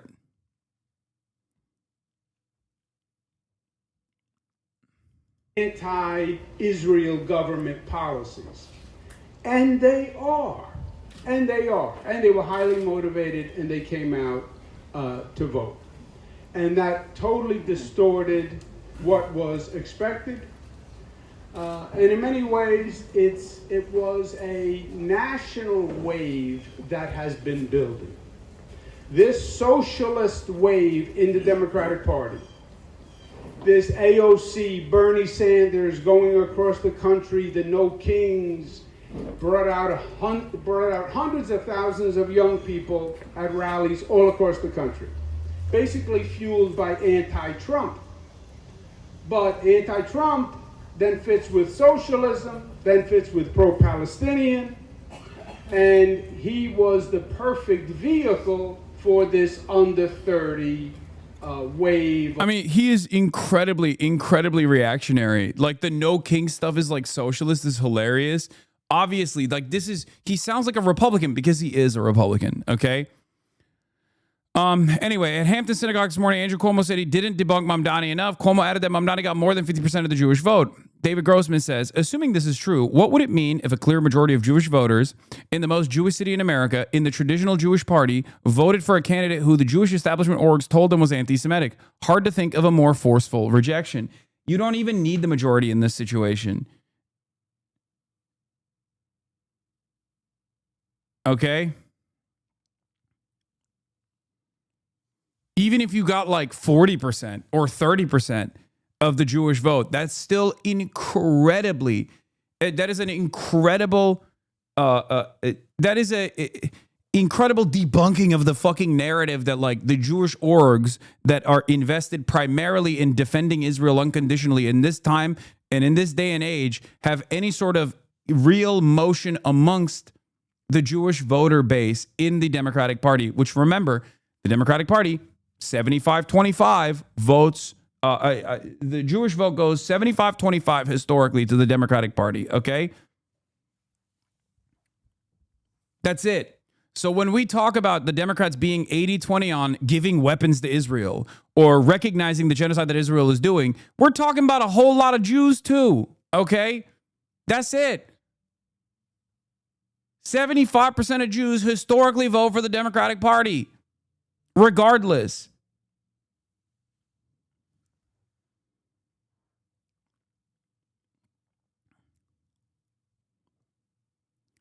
During the primary, I was careful to say what polling showed, that Cuomo had 30% of the Jewish vote and Mamdani had 20%. For Cuomo to claim he lost the outright majority is a pretty huge shift. It speaks to what has been happening gradually over the last decade, now accelerated by Gaza, that Cuomo could even claim this speaks to a Jewish vote that has broken dramatically with institutional Judaism, with Israel as a clear fault line. I mean, dude, look at this community. We have a fuck ton of Jews in this community. Okay?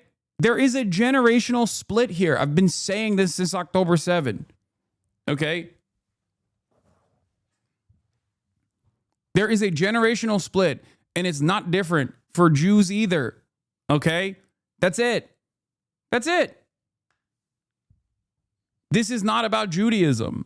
No matter how hard Israel and Israel defenders try to claim that this is all about protecting and preserving Judaism, Israel is the only way to preserve and protect Jews all around the world. That's a lie, okay?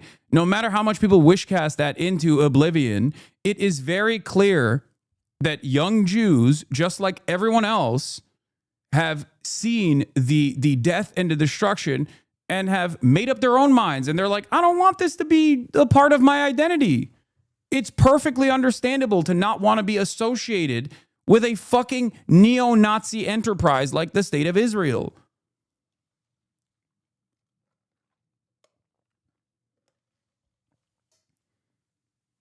That's it.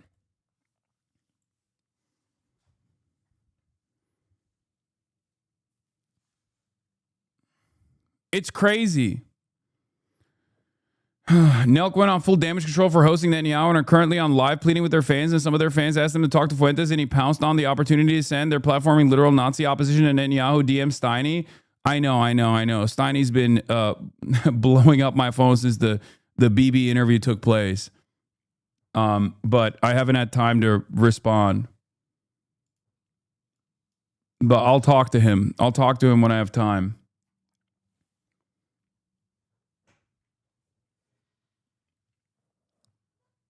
Not just young Jews. Did you see the interview with Mandy Patinkin and his wife? Brought me to tears. Yes. Yes.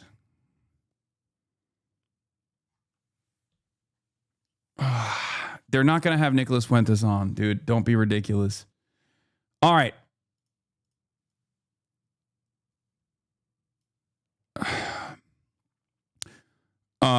Tarek Kenny Shawah says, my friend Shabarex and El Gindi, Dylan Saba, and Khaled El Gindi, and others have explained at length why the Iron Dome is essential to Israel's shield of impunity. What I find insane is that one could call what Israel's doing in Gaza a genocide and still vote to fund their military in the same breath.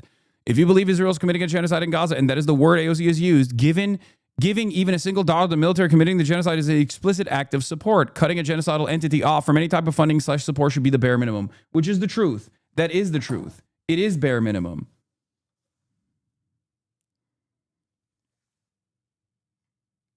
It is bare minimum. It's ridiculous.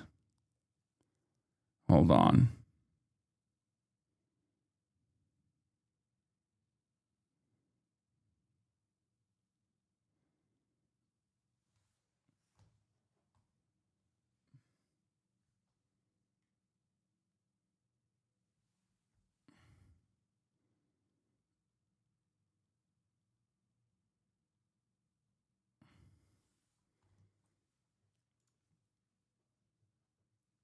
Bro, Steiny is talking to Nick right now. What do you mean you doubt it? Oh my God. That's so fucking, oh God, it's over. It's a fucking entire generation of little neo-Nazis that are going to prop up left and right. Jesus fucking Christ. They asked me to go on their live stream and I was like, I didn't respond because I was fucking working. God. AOC voted to still fund new 500 mil to Israel. What do you say about that? Brother, are you not listening to the words that are coming out of my mouth? There is no funding to Israel, okay? That is, like, if you want to be any politician that comes across as earnest, you cannot say on the one hand that Israel's doing a genocide, and then on the other hand, you go, and the genocidal nation still has civilians in it, and we have to defend them. Okay? It doesn't work that way. Because the more you give aid to Israel in defensive aid or even financial aid or any sort of aid, the more Israel can operate with impunity. It's that simple. It's that simple. It's that fucking simple.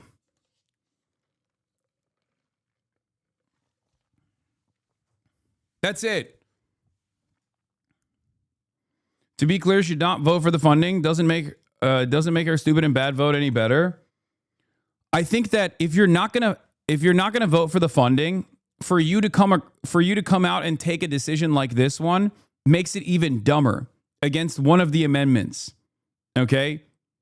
Like, that makes it even dumber overall. That shows terrible political instincts. Like, it just doesn't make any sense.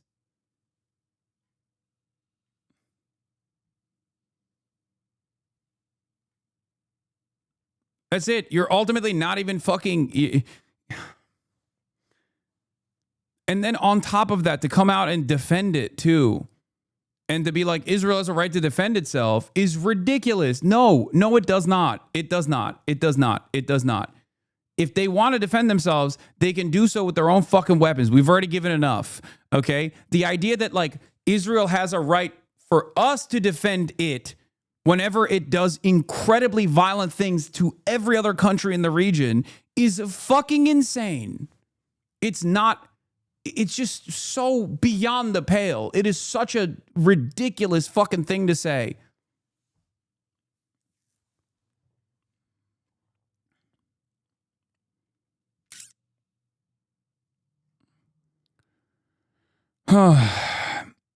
He's a madman. Trump's team frets about Netanyahu after Syria strikes. Bibi acted like a madman. Oh, welcome back, Brandon, by the way. Welcome back, Joe Brandon. The Brandonization of the Trump administration is complete, by the way. Here it is. He's a madman. Trump's team frets about Netanyahu after Syria strikes. So funny that Tucker Wright has its own helpless, fuming, concerned Trump alternative universe. And like what the MSNBC said, it's laundered via Barack Ravid. The bipartisan myth that Netanyahu is manipulating your guy is essential to maintaining partisan delusions and national innocence. That's it. That's it. The notion that like Israel is simply duping our big, beautiful boys, Israel is simply duping our big, beautiful boys is fucking stupid. Okay? The idea that Israel is duping our big, beautiful boys is fucking ridiculous. That we are somehow infallible, that America would do the right thing in this situation if it wasn't for, like, depending on what level of conspiracy you believe, pedophile blackmail operations or whatever that Mossad is conducting, or the fact that there's just like too much money that they're giving to American congresspersons. Like, that's not the case. These guys either A, don't give a shit, or B, like it. Okay? Israel does not jump without us saying jump. Israel says how high when we say jump. Now, over the course of the past couple of decades, post 9/11, I would say that Israel has slowly but surely taken up more space in the decision-making process. Okay? But it's ultimately still our attack dog. That does not change the dynamic even one bit. Because these decisions, these like messaging bills matter for that reason. Because if we were to shut off Israel's weapons, it's over. Tomorrow, they're the most peaceful nation on the fucking planet. Do you understand? That's it. That's it. White House Press Secretary Caroline Leavitt says President Trump was caught off guard by the Israeli bombings in Syria and on the church in Gaza and spoke to Netanyahu in both cases and asked him to rectify things. Fucking bullshit. Oh, man. Oh, dude. The Brandonization is complete.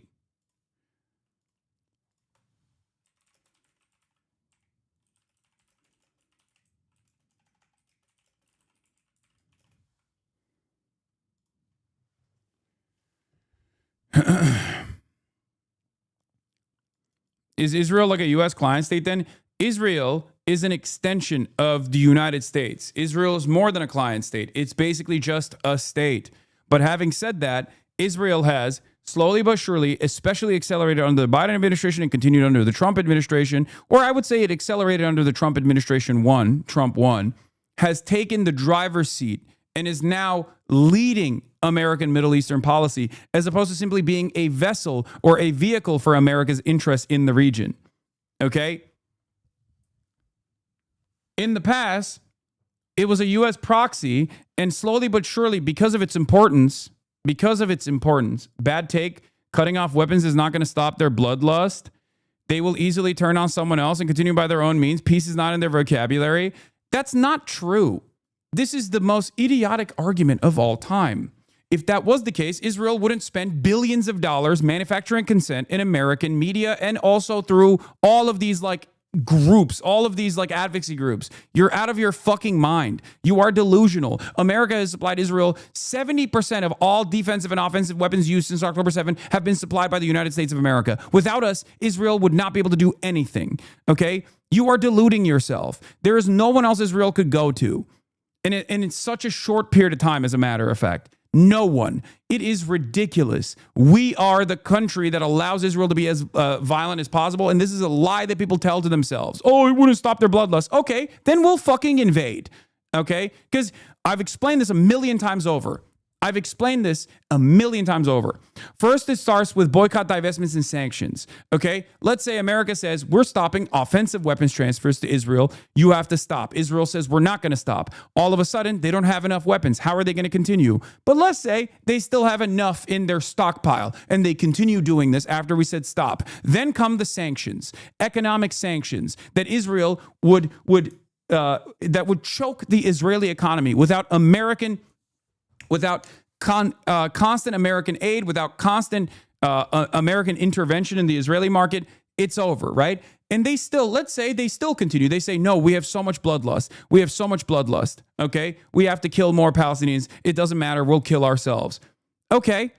Once the full crippling sanctions come in and they still don't stop, then you invade. It's that simple, okay? The first step in this process is boycotts, divestments, and sanctions. It's that simple. What happened? I don't know what took place.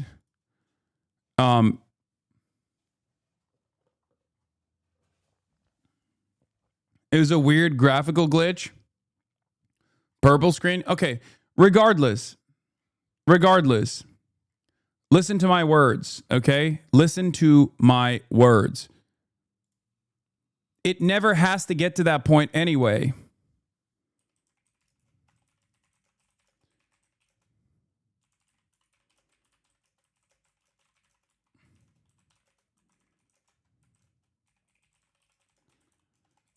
Hold on.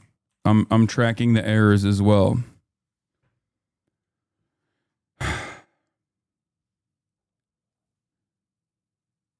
I hope you guys understand.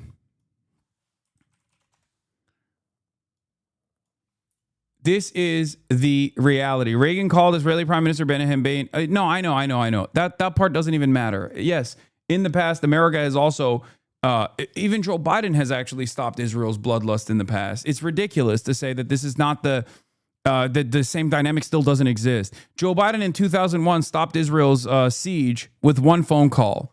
Okay? With one phone call. That's all it took.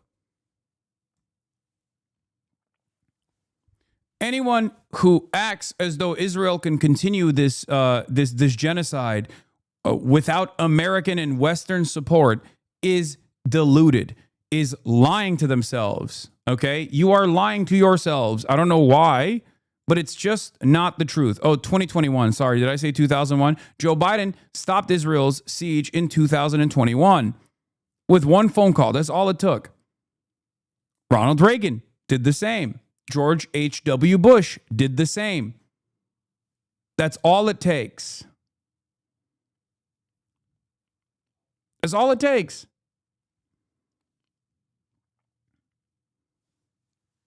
The idea that we are so powerless, we're so utterly powerless in the face of Israel is ridiculous. Israel is the ultimate American client state. Their entire military apparatus and government are relying on the United States. No other major country except maybe Egypt is that relying on the U.S. in the same way. Israel's a proxy, except we barely even bother to do oversight on that proxy anymore. People often mistake that for capture of the U.S. government. It's beyond that. Okay? It's not just that Israel is a client state or a proxy that we no longer barely do oversight over. We have never really done oversight over, and Israel has at times actually greatly overstepped its boundaries, like USS Liberty, for example.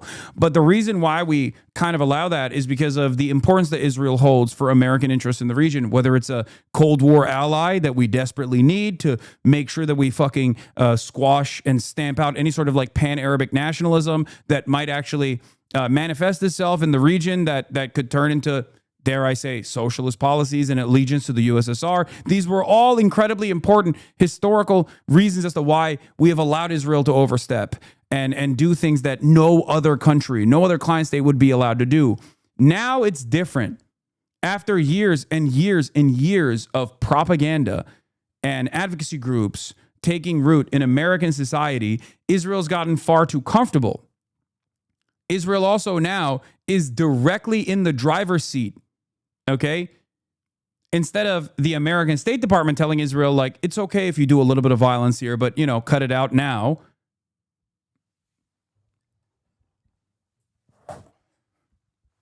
Israel is now in the driver's seat. Israel is basically, post 9/11, telling America, this is what you need to do. And America's going, yep, that's right. That's what we're going to do. What is this? You covered it well.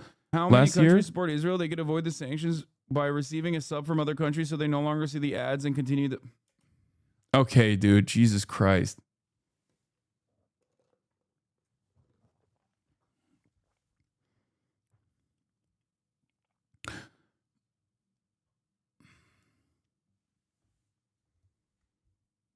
Please explain this thought process. Financially supporting groups that topple Assad in Syria, bomb Syria because it's helping Hezbollah, Iran, topple Assad after 10 plus year struggle and war, appoint a Western puppet president that will do our bidding, still, question mark, still bomb Syria? Yes. That's what I mean. Israel is fucking up the bag for America. Like them doing this again. Oh, it glitched again. Okay, it's guys. The IRL toolkit servers are eating. They're getting pummeled. Okay, the IRL toolkit servers are getting pummeled.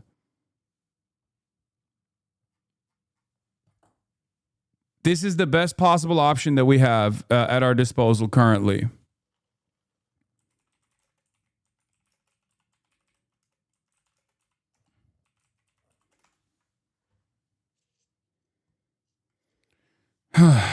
In any case,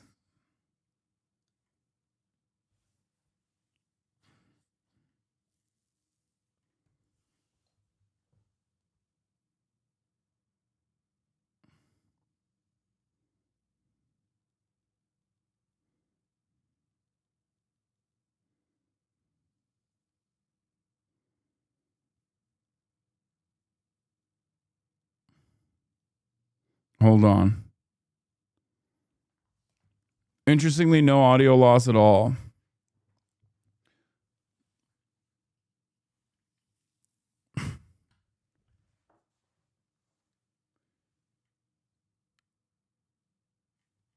Okay. Where was I? Yeah, the idea that like America has no control over Israel is completely fucking ridiculous. It is a lie that people tell themselves. It is a lie that people tell others for some fucking weird reason.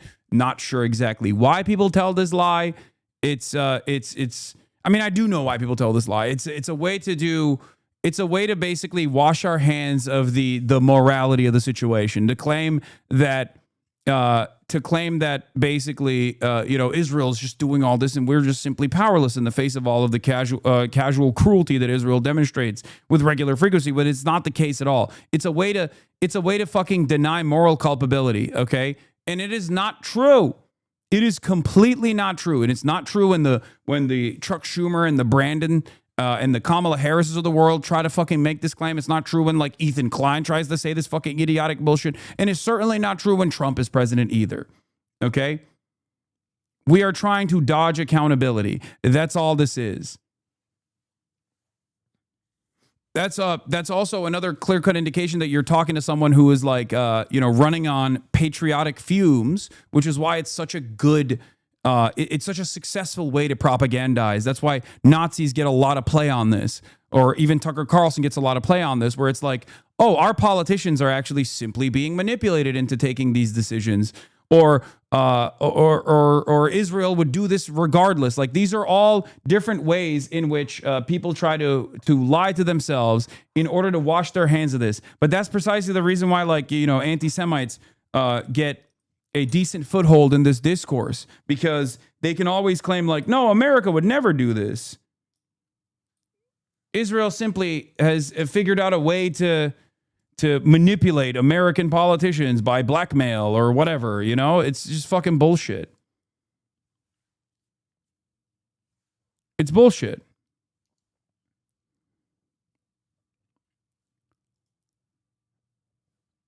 Here's Adam Johnson. As I noted 2 years ago when Dems voted for Saudi defensive weapons, there is no such thing as supporting illegitimate military campaigns with defensive weapons. It makes no sense. And we know this because no one who claims to do so supports giving Russia or Iran an Iron Dome. In November 2021, when Biden White House announced it would sell weapons to Saudi Arabia, it insisted it was okay because they were defensive. A Human Rights Watch report on Saudi death squads targeting Ethiopian migrants shows how those defensive trainings and arms were used. There is no such thing as defensive weapons for a country that is engaging in an offensive genocide, okay? Just like you would never make this advocacy for giving Iran an Iron Dome, there are civilians there. Just like you would never actually make this advocacy for Russia getting an Iron Dome, there are civilians there. Ukrainian drones are pummeling Moscow. You know what I mean? Like, how fucking ridiculous. Ironically enough, Israel stopped Ukraine from getting a fucking Iron Dome when Russia was pummeling Ukraine, and Ukraine is our proxy. So get the fuck out of here.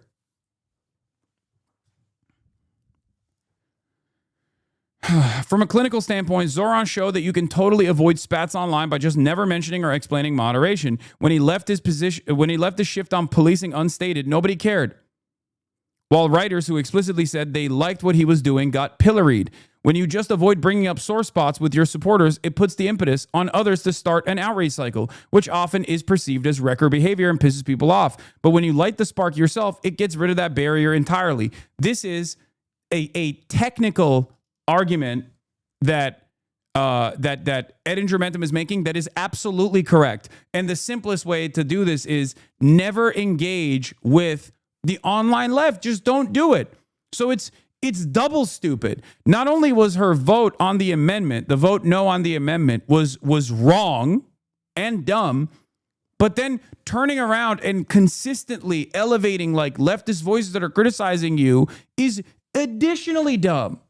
You should never do that, even when you're in the wrong, like in this case. Okay?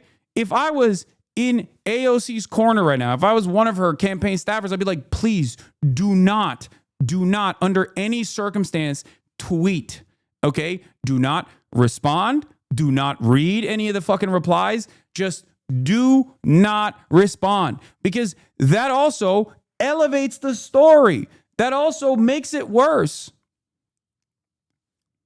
And I say this as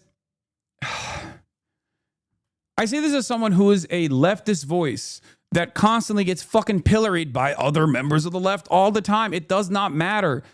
Only time will show your true motivations. And the reality of the matter is, in this circumstance, her true motivations are on the wrong, okay? Not only is it wrong policy, it's immoral, but it's also wrong politically as well. But you should stop tweeting about the left regardless. Because it only makes it worse. So don't listen to criticism. Yes, that's what I'm saying. Don't listen to criticism, okay? Because your criticism in this situation is warranted, but in 99% of the situations is not fucking warranted, okay? That's it. It's just bad across the board. Like, think about it.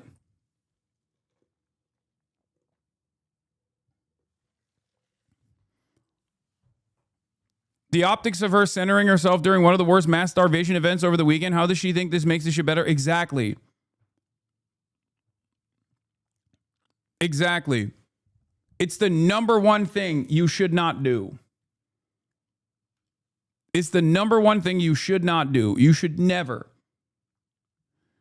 Of course, not making dumb decisions like funding Israel is the first step here. There's no way out of criticism if your choices don't even make sense from an electoral perspective. But in other areas where there are obvious trade-offs, the critics can often be very inconsistent. Exactly. Like, AOC has called it a genocide before many other members of Congress, okay? Openly on the floor of the Congress. That's important.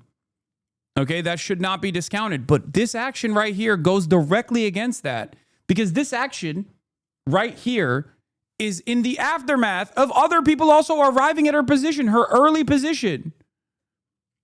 Her earlier position that it was a genocide is the correct position. So then when you turn around and you're like, but defensive weapons are a necessity because we need to avoid further bloodshed, is ridiculous.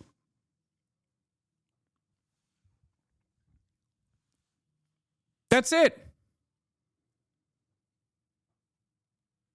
I'm not going to lie. It is getting old seeing you get disappointed in liberals.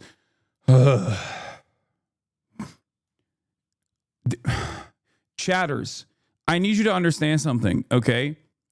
Politicians are not your saviors, okay? Politicians are politicians. They are our representatives. Sometimes they will represent your interests. Other times they will not. Stop assuming that they're going to save you. Okay? They're not going to fucking save you. That's the difference between you and I, is that I see them as a weapon to wield. Okay? I don't see them as my salvation. I don't see them as the solution to these problems. I simply see them in an incredibly pragmatic way.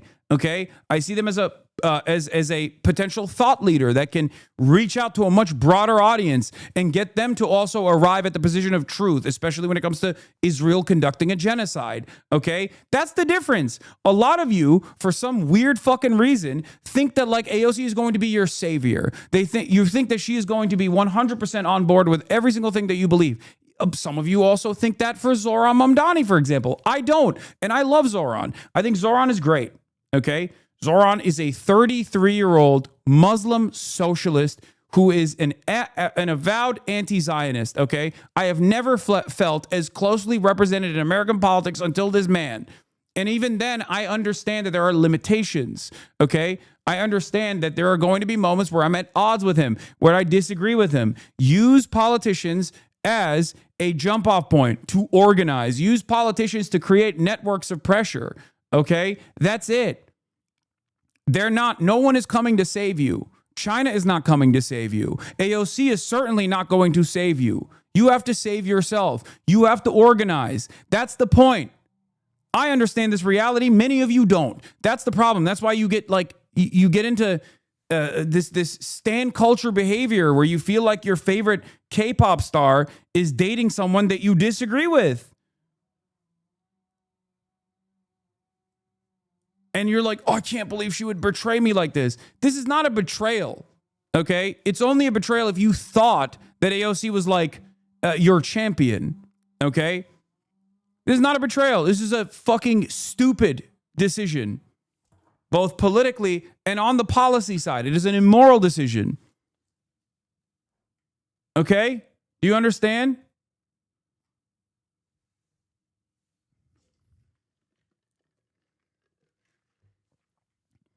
Mevlevi Maoist, this is insanely rich coming from you. You couldn't even tag her on Twitter. Little bro, save us from this act. You're still doing this, okay? I have the largest platform on the left, you dumb fuck. What the fuck are you talking about? Oh, you couldn't even tag her on Twitter. You think tagging AOC on Twitter is more impactful than what I'm doing right now?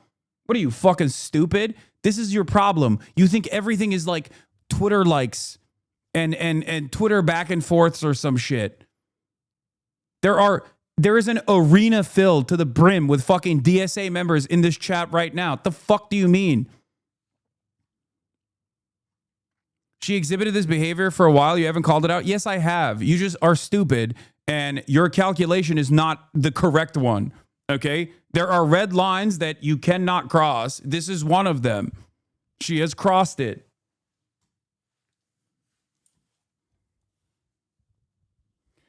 Aren't you adding insult to injury by commenting on this? How do you expect her not to respond? Because she's a fucking politician, okay? She's a politician. Of course, as a political commentator, when a politician, whether I like them or not, whether I am in contact or not with them, when they do something like this, I'm obviously going to respond. I'm obviously going to criticize them. They are, once again, they are not perfect saviors, okay? Anyway. Also, I have criticized AOC many times, especially when it comes to foreign policy related things.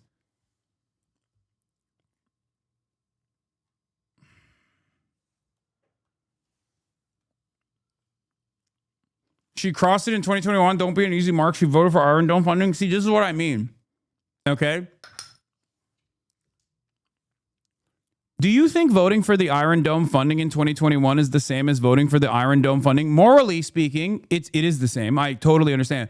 But when you're thinking about it from a political perspective as a politician, do you think it's the same environment that we're in?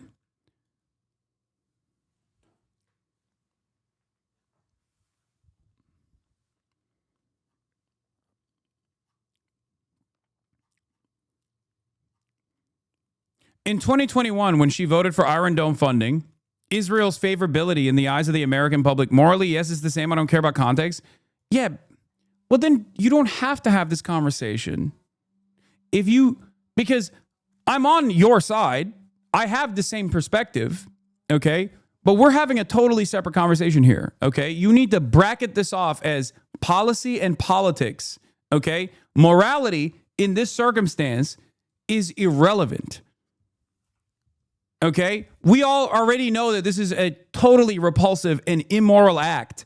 Everyone is in agreement on this. Do you understand?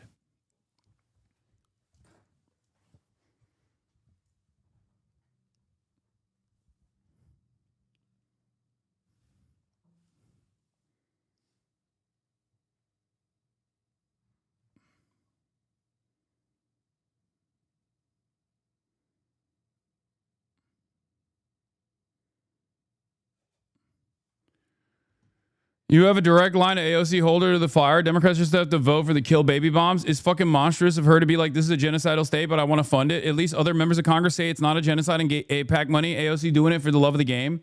Yes. Anyway, saying morally it is the same, yes, I don't care about context, means that you shouldn't even be a part of this conversation anyway. And I don't mean that to like silence you. I'm saying that like, you're right. Morally, you're correct. But we're not having a conversation about morals. We're talking about politicians and what they seek to do. Okay? Because this is already immoral. It was immoral in 2021. But now it's not only immoral, but it's also a stupid mistake. It is literally a additionally stupid thing to do, both on the policy front and also on the political front. Do you understand? This is extra. This is extra bad. So when I go back to the 2021 dynamic, when I talk about that, I'm not saying that was a good decision back then or that was a moral decision back then. The moral calculus is still the same. However, now she has no fucking reason to make this decision. That's it. So you're arguing against something. You're arguing on an issue that we are not at odds on. Do you get it? It's like, it's basically like when people yell at me when during the election cycle, I talk about like, I will talk about, hold on, I'm going to talk to the Nelk boys.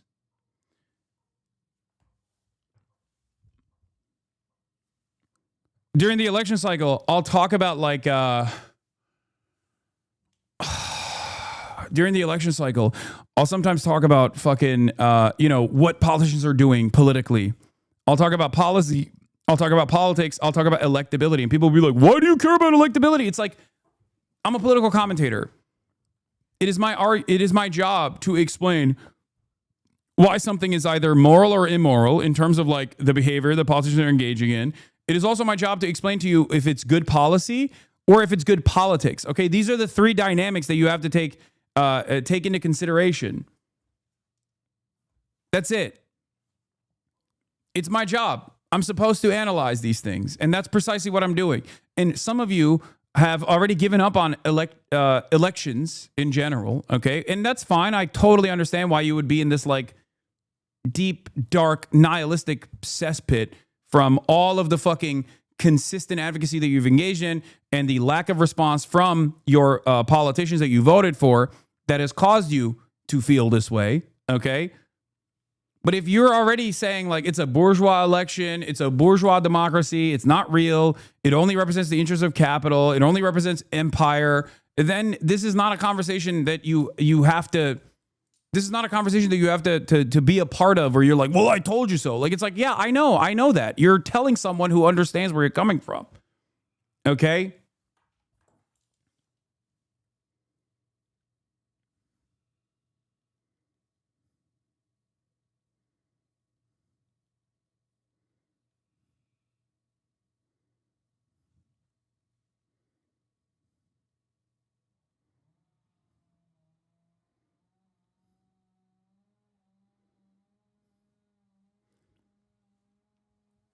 Hold on.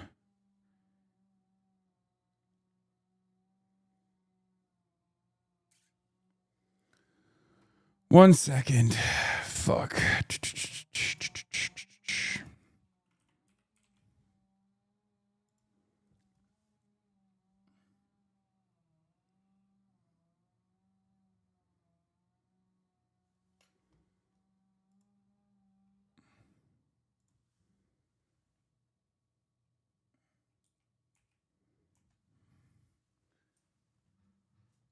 Why is chat moving slow? 40K viewers? Real question.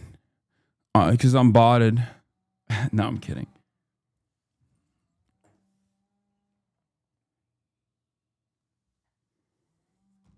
Is it the same similar worldview, but from a different angle? Okay, hold on. I got to start the virtual camera real quick. Hello? Hello. Can you hear me? Yeah, we gotta get the camera on. 1 second. I'm going to turn it on right now. Hold up. camera, OBS virtual. You're streaming too, right? Yeah, I'm live right now to 41,000 We see people. ourselves. We don't see you though. Hold on, I'm gonna turn on the camera. What's All up, my right, old friend? It's on. what's How was up? the bachelor party? Good to meet you over Discord. Yeah, you're the last Nelk standing that I have not met. And then you met and introduced you guys. Okay. All right. So I haven't seen what you guys did, but I assume that it's a. Wait, you can hear us, right? Yeah, I can hear you guys. Okay. All right. Let's hear what you got to say. Okay. Hold on. Can you All also right. say hello to my friend Kyle here? What's up, Kyle? What up, bro? Where are you at right now? Where am I at right now? Yeah. I'm in LA. I'm in my house. Steiny said you were doing a little bachelor party today.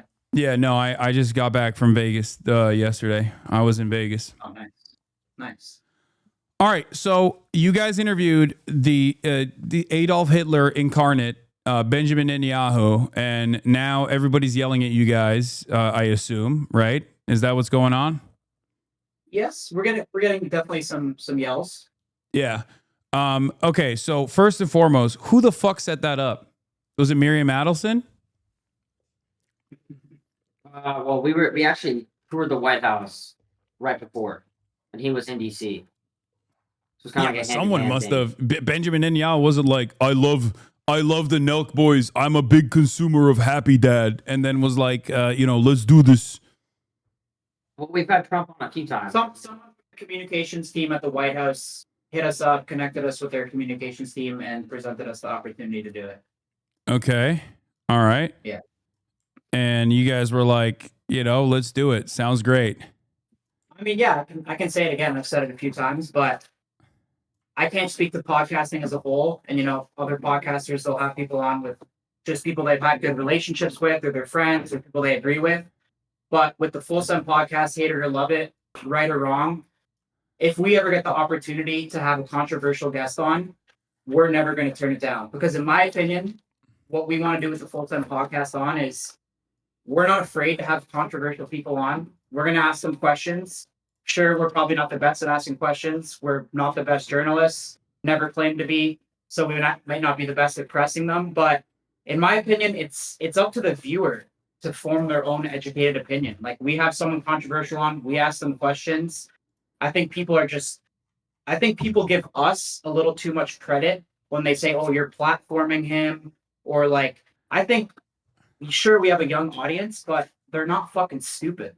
And we don't think they're stupid whatsoever. And I think this podcast is a perfect example of that. If you go and read the comments, just because we have someone on, we're sitting beside someone, people aren't going to be like, oh my God, Nelk's with them. Like, I fucking love this person. Like, yeah, wait, that's just not the way I don't think it works. anybody loves Benjamin Netanyahu. I don't even think American presidents like Benjamin Netanyahu. Yeah, I know. That's what I'm saying, though. But and I don't think you can listen. I don't think you can platform the fucking prime minister of Israel. That's not my argument. I don't really give a shit about that. My question is, like, do you feel like there is a culpability that you have?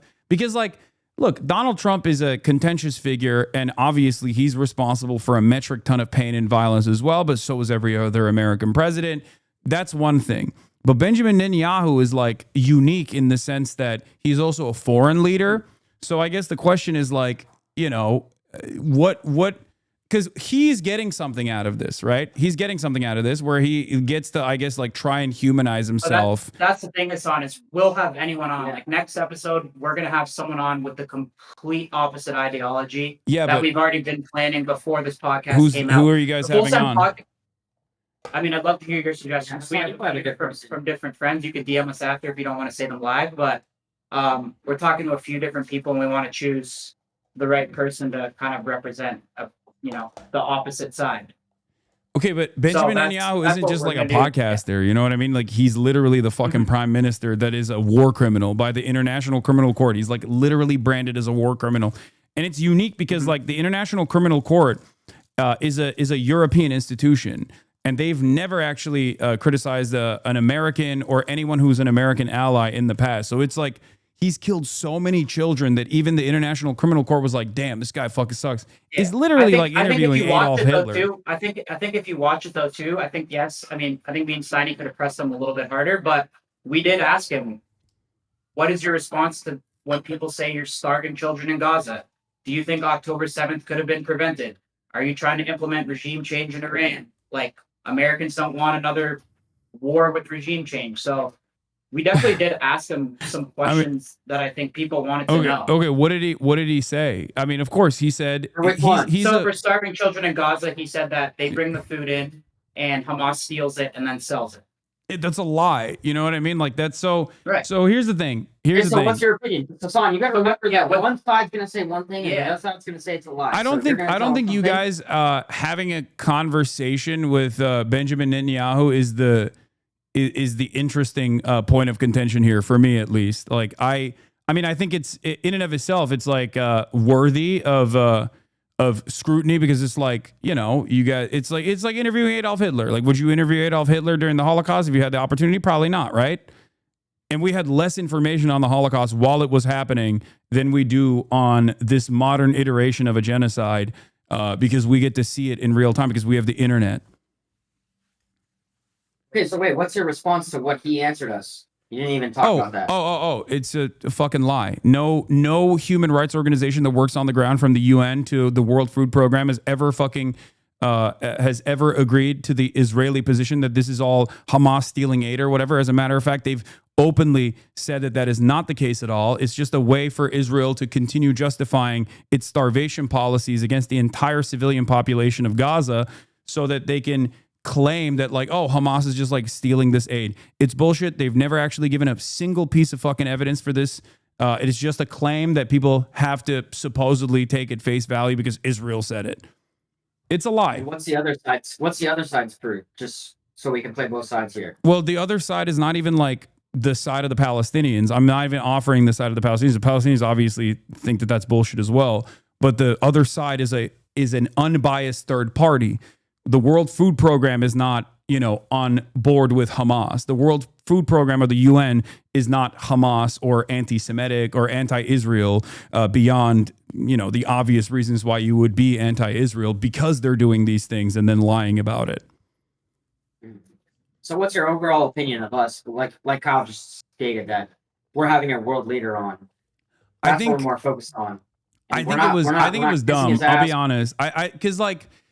Because it's not. But you would do the same thing, Hasan, if you had the opportunity. 100%. No, I mean, Sure, there's a difference, though. I'm well equipped to have a conversation with Benjamin Netanyahu, because when he says something like that, I can turn around and be like, well, the World Food Program has said that, you know, there is no evidence to suggest that Hamas is stealing aid.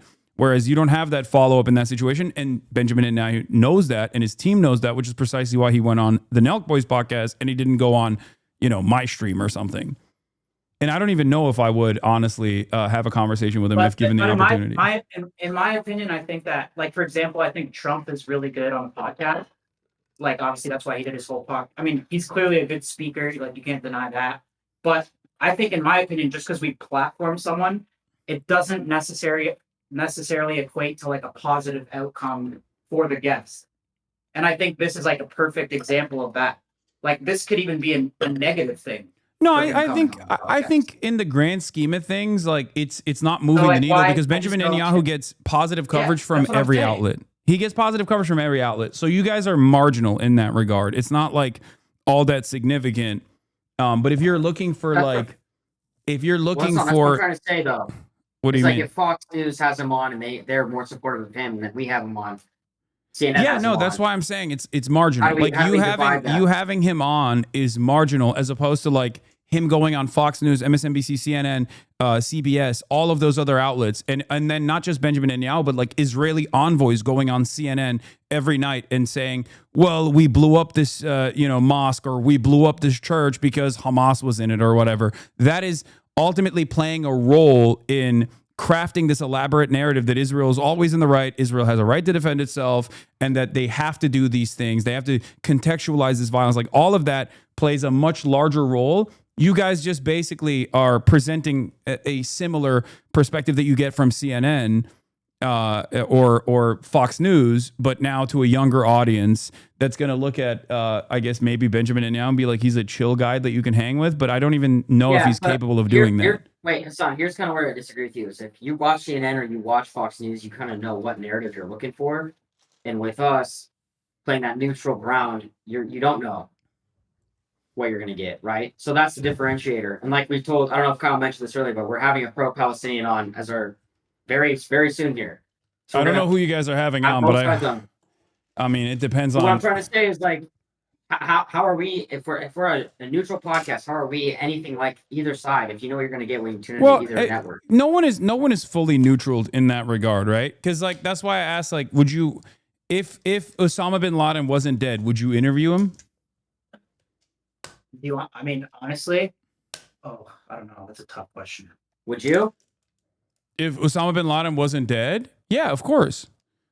And the same but it would be contentious in the same vein as the Benjamin Netanyahu interview. Like there are people that I interview that the American audiences would consider. If you got bin Laden, you'd never be able to grill him because you would have had to go to Afghanistan. You would have mission to a cave, and they would. No, I mean we're setting up a hypothetical scenario where bin Laden is able to like connect via Discord. You know what I mean? Like obviously, I'm not gonna fucking interview bin Laden with a gun trained on my head. That would not be a situation. Like that would not be the case. He's dead anyway. In the hypothetical, well, I mean, would you be able to? We interviewed him in the White House with fucking 20 people standing around us in suits. We didn't know who they were, so it's almost. I think in that not the same situation, a little different. Yeah, I mean, respectfully. Okay, so my point is, it would not. Would you be neutral with bin Laden in the same way that you're like a neutral podcast? I think we would. Yeah, we would do our best to ask him tough questions. Okay, all right. I think there's what about ISIS? Understanding too, right? Well, what about Adolf Hitler? I think we'd always kind of play the neutral role. You would play a neutral role interviewing Adolf Hitler. I don't think that's the case. I think you're just saying that right now because you want to. We're just not the best at grilling guests and pushing back on them. To be honest, like I said, we're not claiming to be good journalists. Like we can ask a question, but when it comes to like a follow-up question, I'll be honest, we're not the most. Like I've never claimed to be super educated on this. Hasan, you haven't even watched the podcast. I haven't. I haven't had time. I don't know what kind of questions you guys ask, but I assume.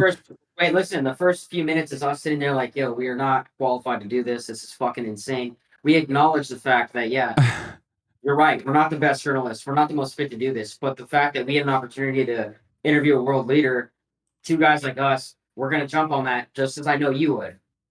So yeah, but the difference is the difference is like if there was a situation where I felt like I was ill-equipped for the task, I would just not do it. You know what I mean? I didn't say we're ill-equipped, but I said there's people probably more fit. Well, I mean, if you're I mean, this is a unique opportunity. You have an unprecedented opportunity. The Full Send podcast is. I'll be honest. No. Let's be honest. The Full Send podcast is never going to be the fucking best line of questioning. Like, I'll be honest. That's the honest truth. Let's be fucking real here. That's exactly, and that's why they choose us, and that's why the show is what it is, because we're kind of dumb and we're not the best fucking. We're not. Let me ask you guys this: is there a person? The podcast is what it is. Is there a person that you guys wouldn't interview? Because like we're also like now stuck on whether you guys should be interviewing Benjamin Netanyahu or not. I think if someone is in today's age, like right now, I think that's a fair question to ask. Right now, like, would you? What did you say? I think about right now. You guys speak to people that are alive because you can't speak to time. Yeah, we're saying right now because that's pretty much where we're at. So like, if we could interview anyone right now, like who would we say no to? Is that what you're asking? Yeah. I can't think of someone. Okay, so like even out of like because the reason why I have to go back to historical figures that have conducted genocides is because like Benjamin Netanyahu is doing one right now, and he's not even the singular force of evil here. But you're talking about hypotheticals, bro. That's where you lose me because you're talking. Well, I mean, the reason why is trying. Well, I'm using this as an analogy. Like Tucker Carlson had Putin on. other journalists have. Yeah, there's Tucker war in Carlson. Russia and Tucker Ukraine. Carlson had Vladimir Putin on, and when Tucker Carlson had Vladimir Putin on, he did that in a capacity to do propaganda for Vladimir Putin. For sure, he didn't push back at all. He was there. He was in Russia, and he did it specifically so he could do. You really can't. You really can't in that situation. I know, but that's precisely why, like, sometimes it's better not to take that opportunity. You know what I mean? That's my position. Like for the And Tucker, even then, Tucker when I Carlson, saw I the- can't when believe I I'm saw saying the this, but Tucker Carlson is still more equipped to at least have like follow-up questions. Like, think about the Ted Cruz interview that he had. Oh, Like, he obviously is. Yeah, of course. Tucker's the man, in my opinion. But when I watched that Putin interview, like I thought Putin was like dodging questions and he like didn't answer anything. So that's what goes back to my point of like platforming someone. And I think just because we have someone on, it doesn't always mean a positive for the guest. And I think, I mean, if you go read this comment section, like I don't think this is necessarily a positive thing for Netanyahu. Yeah, but it's not a positive thing for you guys either, because most of your audience is probably already anti-Israel and anti-Netanyahu. So now they're yelling at you guys. That's so fine, now because I can sleep at night knowing like our intention with this, and you know we're not fucking pro-Israel. I'm not pro-Israel. I don't know enough about this conflict, to be honest. I only see what I read online, and I hear his point of view, then I hear your point of view. I really have no idea what's going on. I'd love to learn more. But yeah, but I think you got to do that before you do an interview. Look, my point is this. Okay, wait, but Hasan, what you guys did is from my estimation, okay, what you guys did is no different than like what CNN does, okay? You just basically presented someone who is a war criminal, someone who is doing a genocide in a somewhat neutral light. And you can't be neutral when you have someone like Benjamin Netanyahu directly in an opportunity to talk to him. But that's what happened. So there is moral culpability here for you guys individually. Well, I think this is the way we roll. The way we roll with this is it's going to give us the opportunity to get the biggest people in the world. And I think you'll know by the Full Send podcast when you watch it. It's like, hey, we're going to watch these guys are going to get big guests. We might not necessarily get these guys grilling these people, and that's just what you're going to come to expect. I know, but if you don't grill them, then all you're doing is like, you know, just like I said, we're having them on. And people where you're doing in that situation is basically just propaganda. No, I still think people are hold on. Wait, Tyler, you're missing the biggest point here. Son, we're looking to have someone from the opposite side and give them the exact same opportunity. Okay, well, you would have to have. I mean, there is no opposite side, because like there's one side that's being genocided and the other side that's doing the genocide. So in this situation, someone who has opposite like it would be like interviewing the leadership of Hamas. You know what I mean? And that's illegal under. I mean, I don't think you would be able to conduct that we would on your own. 100% do that if we were safe. Yeah. Yeah. If the Iranian supreme leader called me right now and we knew we were safe, we would obviously do that. Okay, the Iranian supreme leader is not. Which I think it's funny. I think it's funny that you haven't watched yet because you're going kind of ham on us and you haven't. Well, I haven't I haven't had the opportunity to watch it. I was going to get I to understand. it. You're busy. But what I was going to say is that we did talk about Hamas. We did talk about a lot of these things. I know, but just simply talking about it without having the proper knowledge and the proper equipment to be able to push back when he's lying only turns it into an opportunity for him to, like, why do you think Benjamin Netanyahu did this?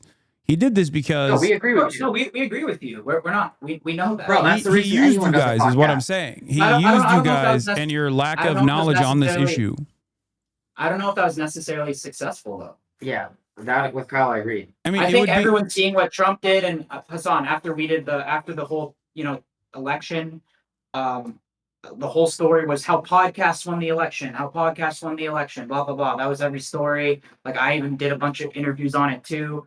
And I think, obviously, the Israeli team sees that, and they're like, oh, we need to do podcasts. But in my opinion, not everyone is a Trump and that good of a speaker that can go on and kind of adapt to any environment. And I think that Netanyahu came on, and I think you see the response. And I think that podcasting doesn't work for anyone. We saw what happened with Kamala, too. Like, she was a fucking disaster on pods. So I think just because we platform someone, it doesn't necessarily mean that we're trying to help them. Or I think viewers are a lot smarter than they think they are. Okay, Benjamin Netanyahu is a multiple decade politician and has been the leader of Israel in perpetuity.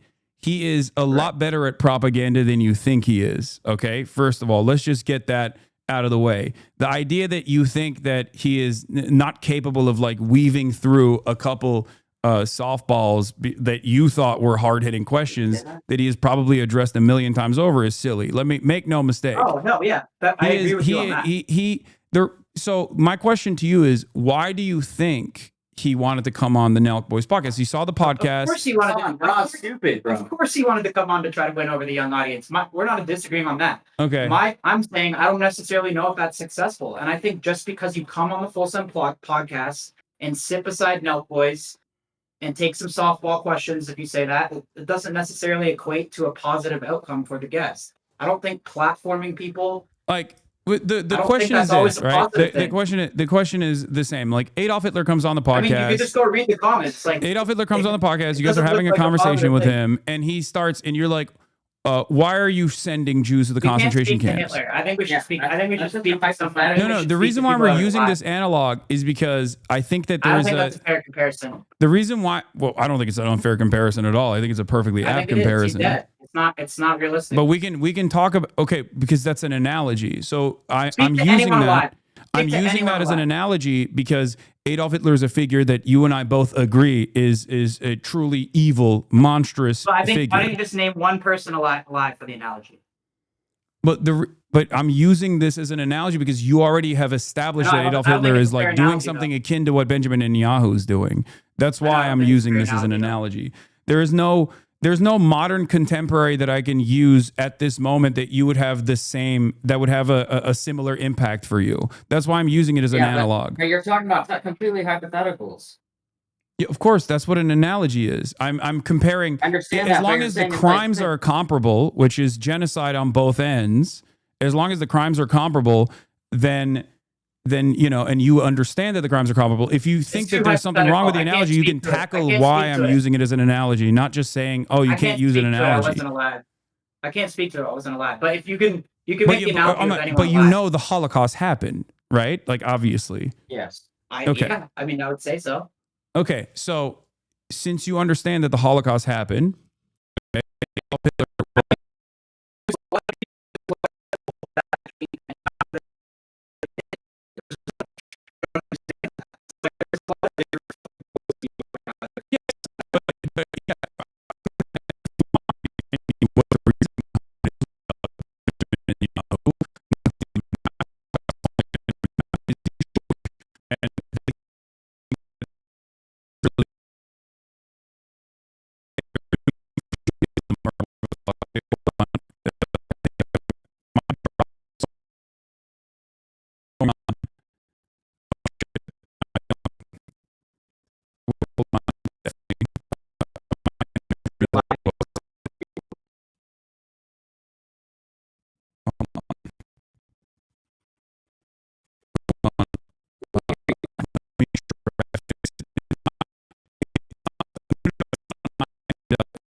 servers that we pay a lot of money for, so it's really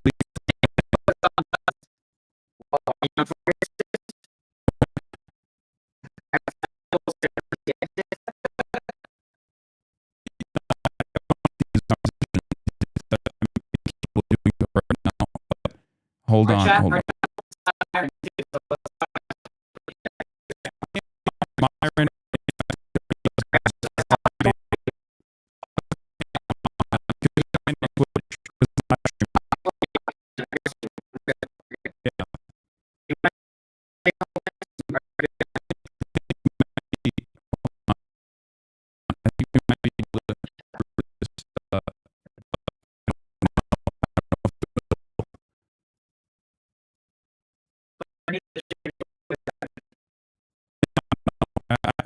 I am.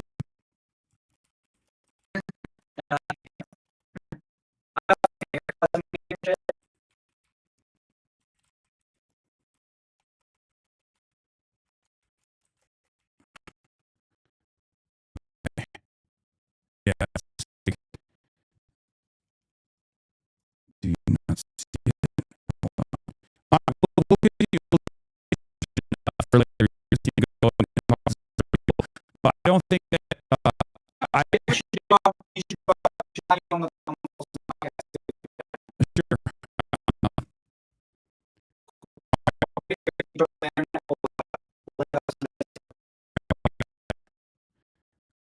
what the fuck is going on, dude? Oh my god.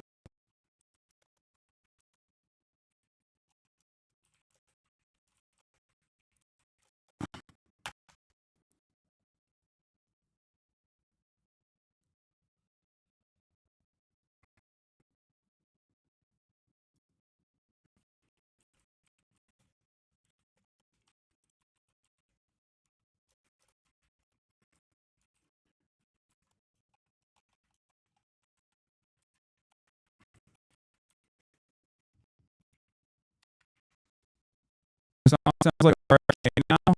It's still continuing. Yeah, this is I don't know.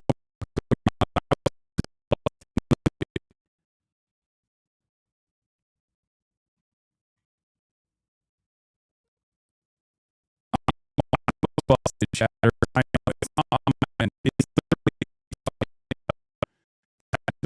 we're using that are getting cooked in. Go on YouTube.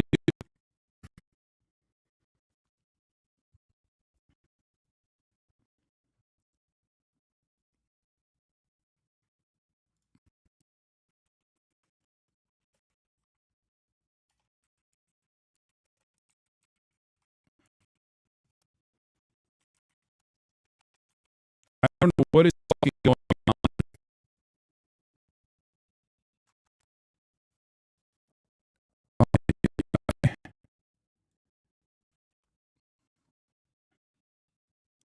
Is that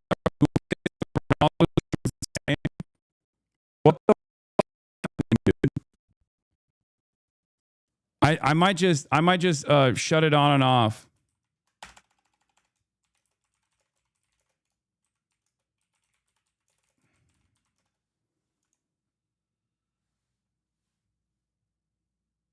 Wait, it's back? Oh my god, it's back. It ended. Oh my god, just like that.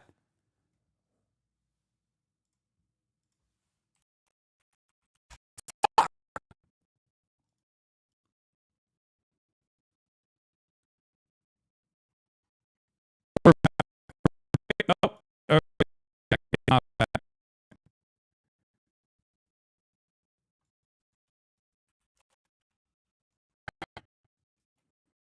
Okay, if it's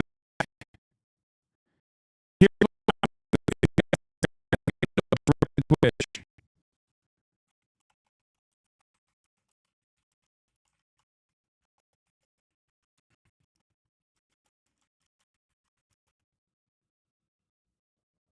Yeah.